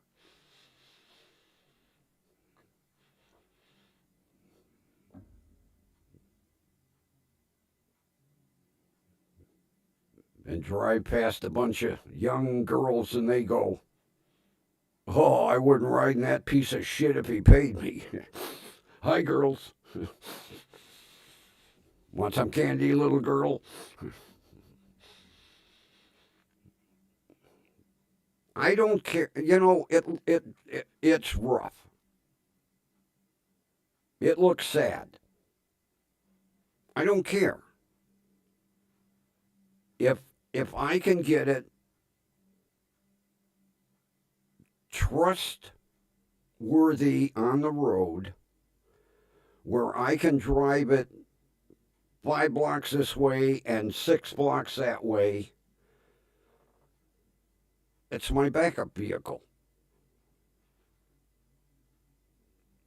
I mean, there are other backup vehicles I could buy, but Grumpy has never owned a Corvette.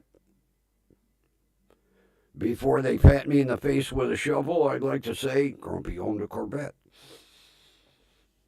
Even if it is a sad looking, oh, that car is sad. Oh, is it sad?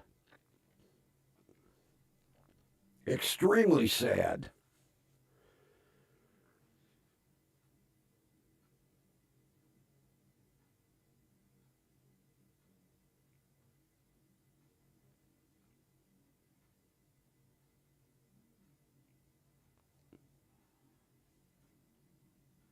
I mean, this picture makes it look good.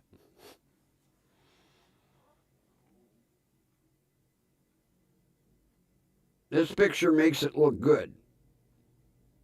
Believe me, that paint is sad. And you can't see the 4 flat tires. Too bad it's so bright you can't see the tan top.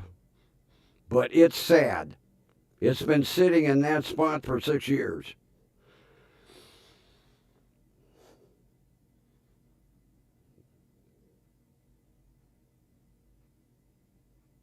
Oh, you're a dumbass for wanting that car, Grumpy. Oh, Jesus. Oh.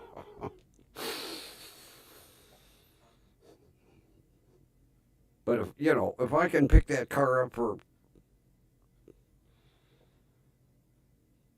$400, maybe $5 at the most.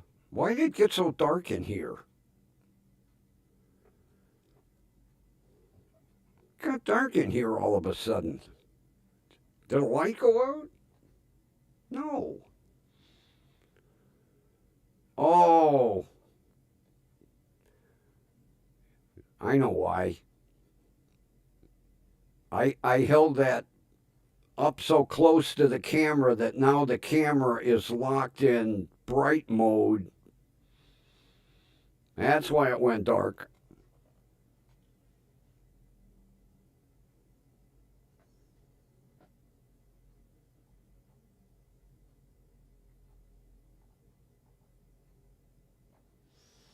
Oh, I told you, Kathy, I'd buy that thing in a heartbeat.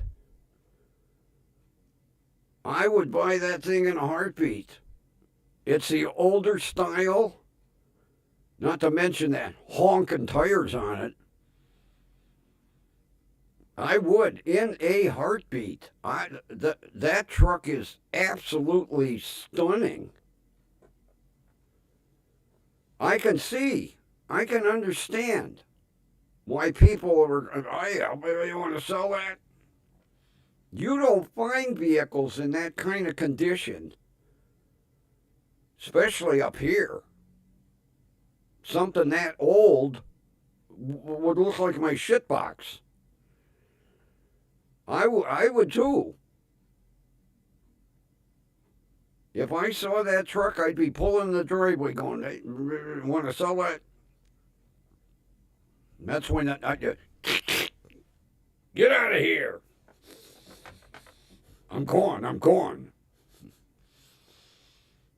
I wish the camera would brighten up already. Jeez, come on, camera. That's all right.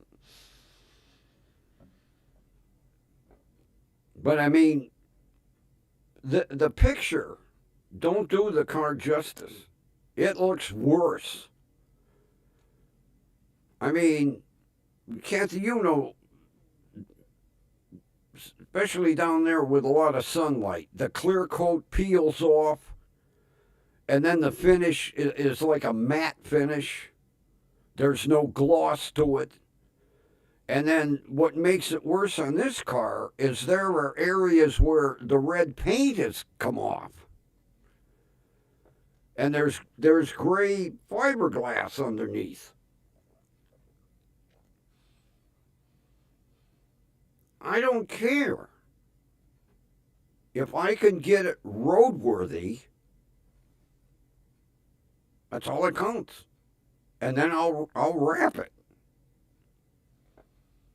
And if somebody goes, boy, what a shitty wrap job, I'll say, thank you. It's only my second vehicle.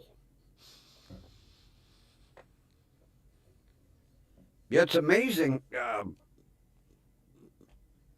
how cheap the wrap is. I think, well, you can't get it really huge. It's basically 12 inches by 60. And a roll is like $8.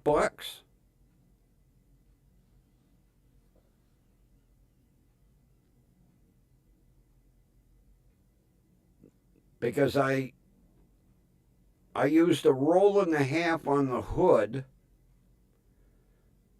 and all I had to wrap was the top of the deck lid, so I only used, God,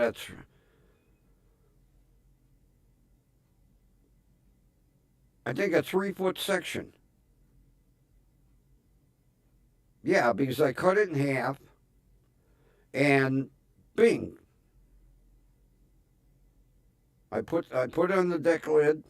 I got the seam perfect. I mean, the deck lid looks great. The hood, but it covered up all that crappy looking matte, dull bullshit. So in the spring, I'll do the roof. And the sides, the color don't match. I don't care. I just wanted to cover up that shitty finish. And that's what I'll do with the Corvette if I get it. I just write over all that crap. I'm not sanding anything, nothing. Just put it on, done.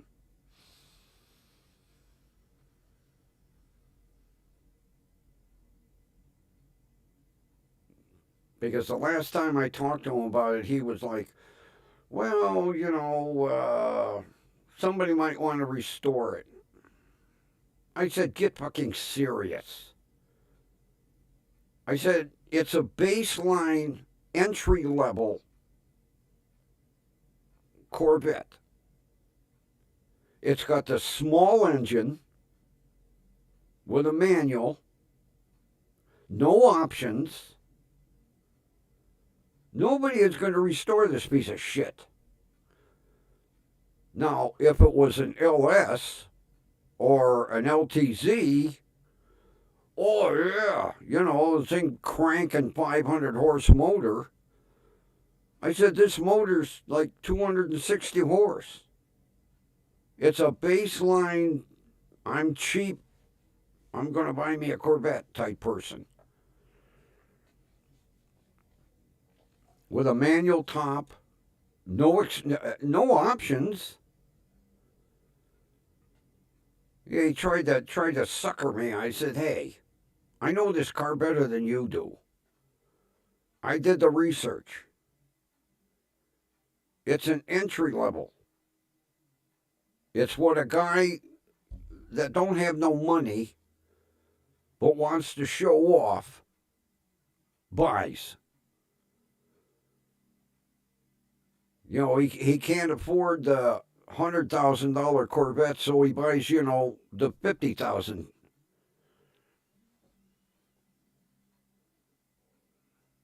Might even have been cheaper than that. But it's a baseline nothing car.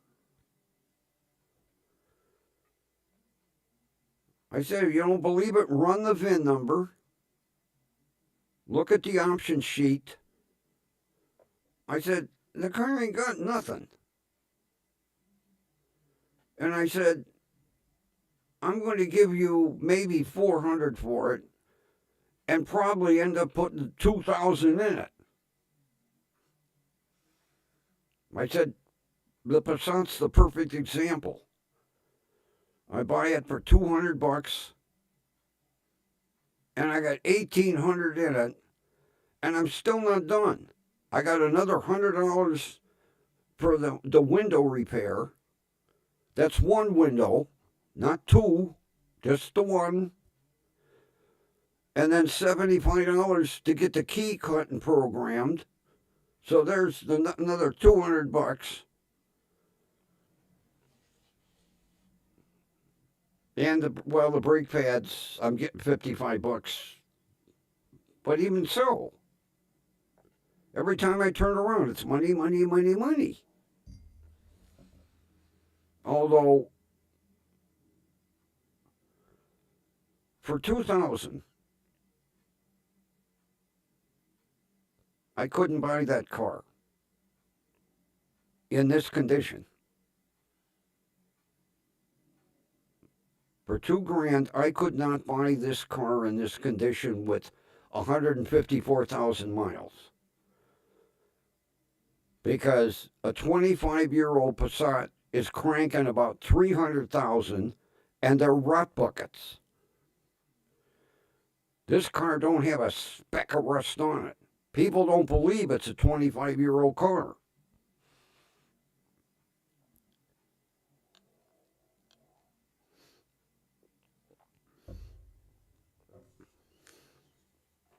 Now I would just like to own it.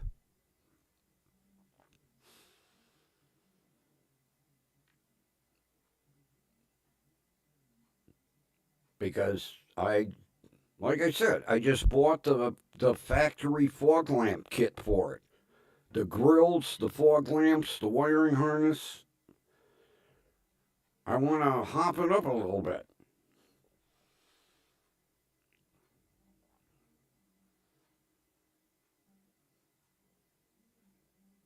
But I also would like to own it.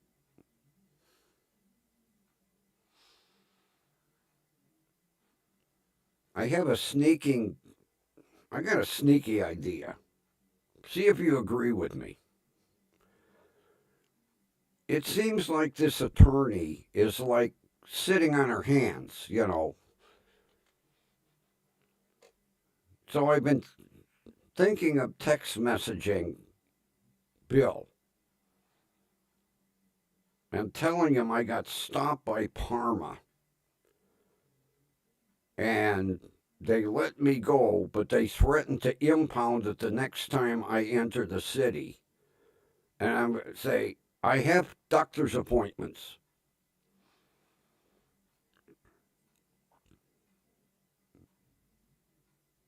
And please tell your attorney to get her thumb out of her ass and get this thing titled.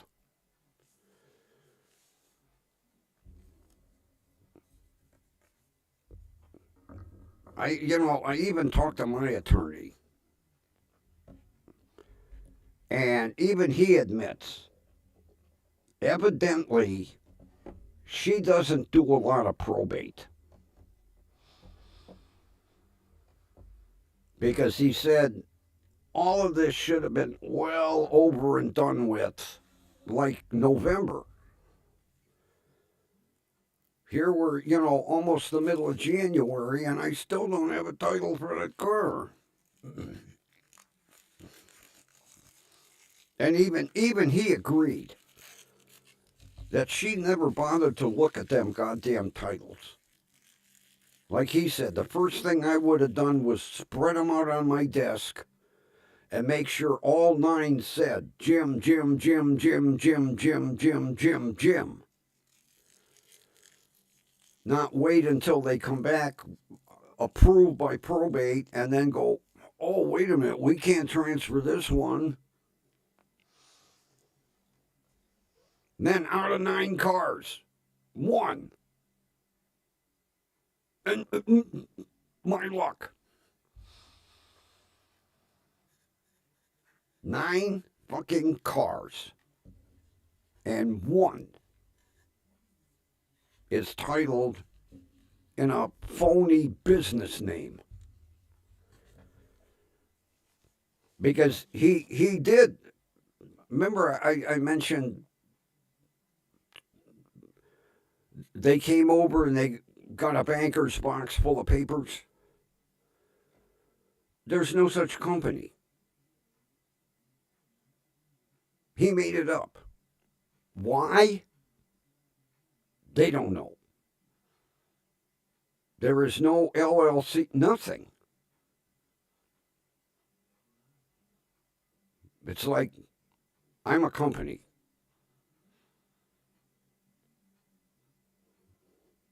Jim's Janitorial.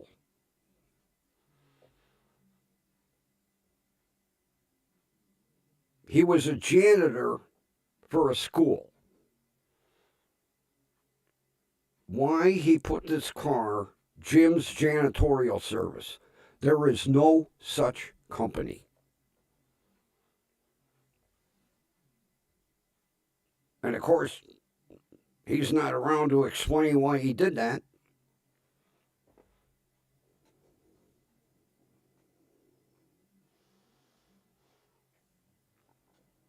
Yeah, Kathy, like my attorney said, the day like he said, the day I would be preparing to go to probate court to file this estate, I would have laid all 9 of them titles on the desk.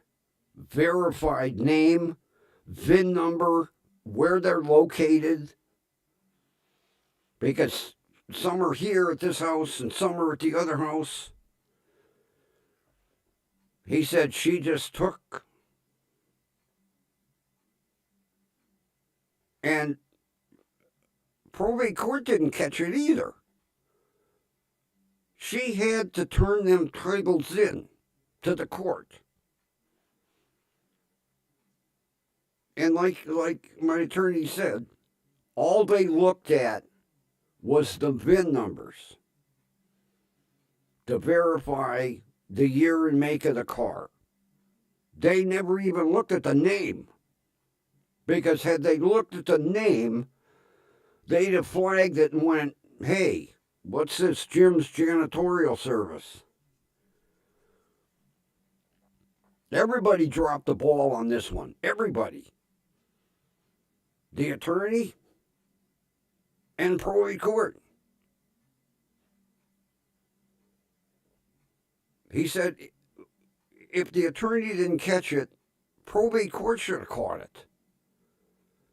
But he said it was obvious. They just looked at the title, okay, 01 VW Passat, 84 Chevy Corvette, 85 Dodge Dakota, 71 Chevy Nova. That's sad. That car's sad. It's broken half. Sitting there.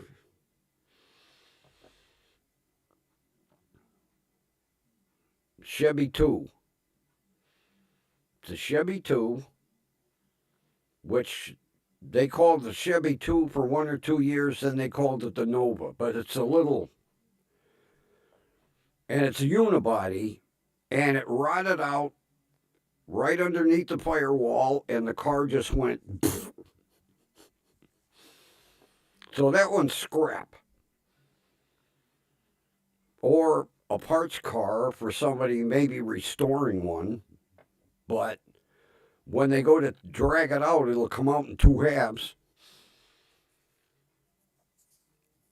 And then the 2 motorcycles.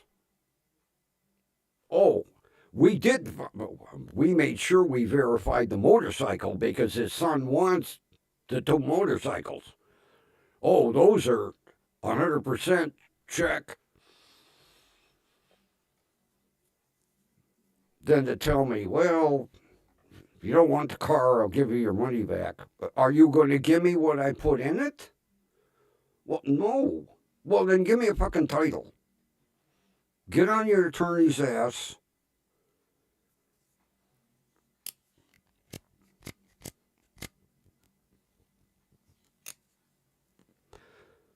But when my attorney told me probate court dropped the ball, that really pissed me off.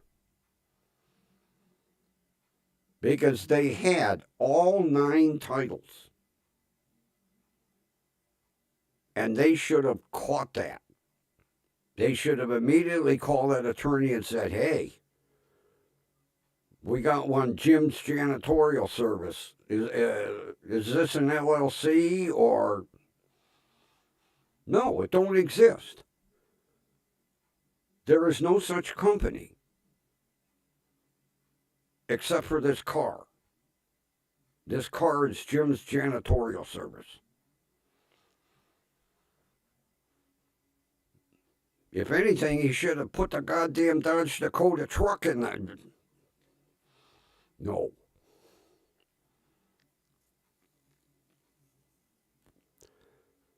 Because I asked him, I said, what about the Corvette? Well, that's in Dad's name. Well, wonderful. We don't have to fuck with that one. Had I known it,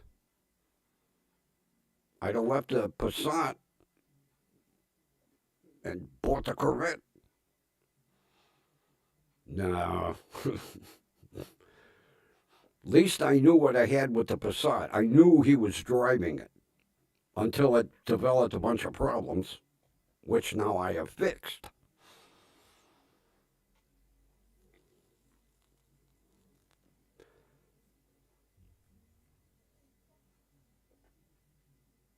I'll tell you what, I feel sorry for anybody in that county that has a probate court case. If they are that laxed,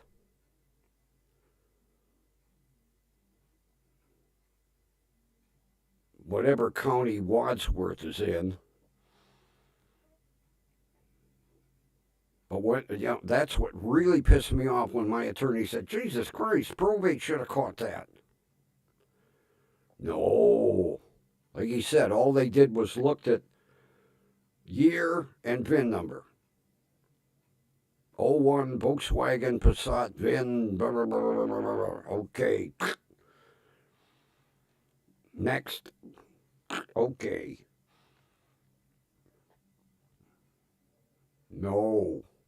The attorney gets the titles back from probate court, supposedly all approved, and then she goes, oh, we got a problem. On the day he was supposed to bring me a notarized title. Oh, we got a problem. You better call him and tell him no title.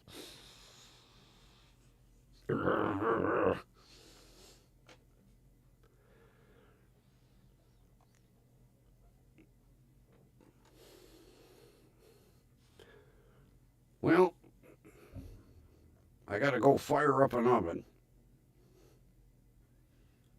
Make me a couple of footballs.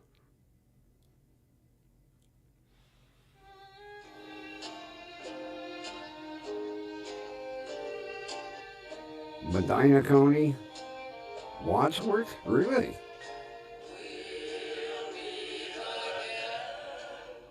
Well, it's a screwed up county. And with that,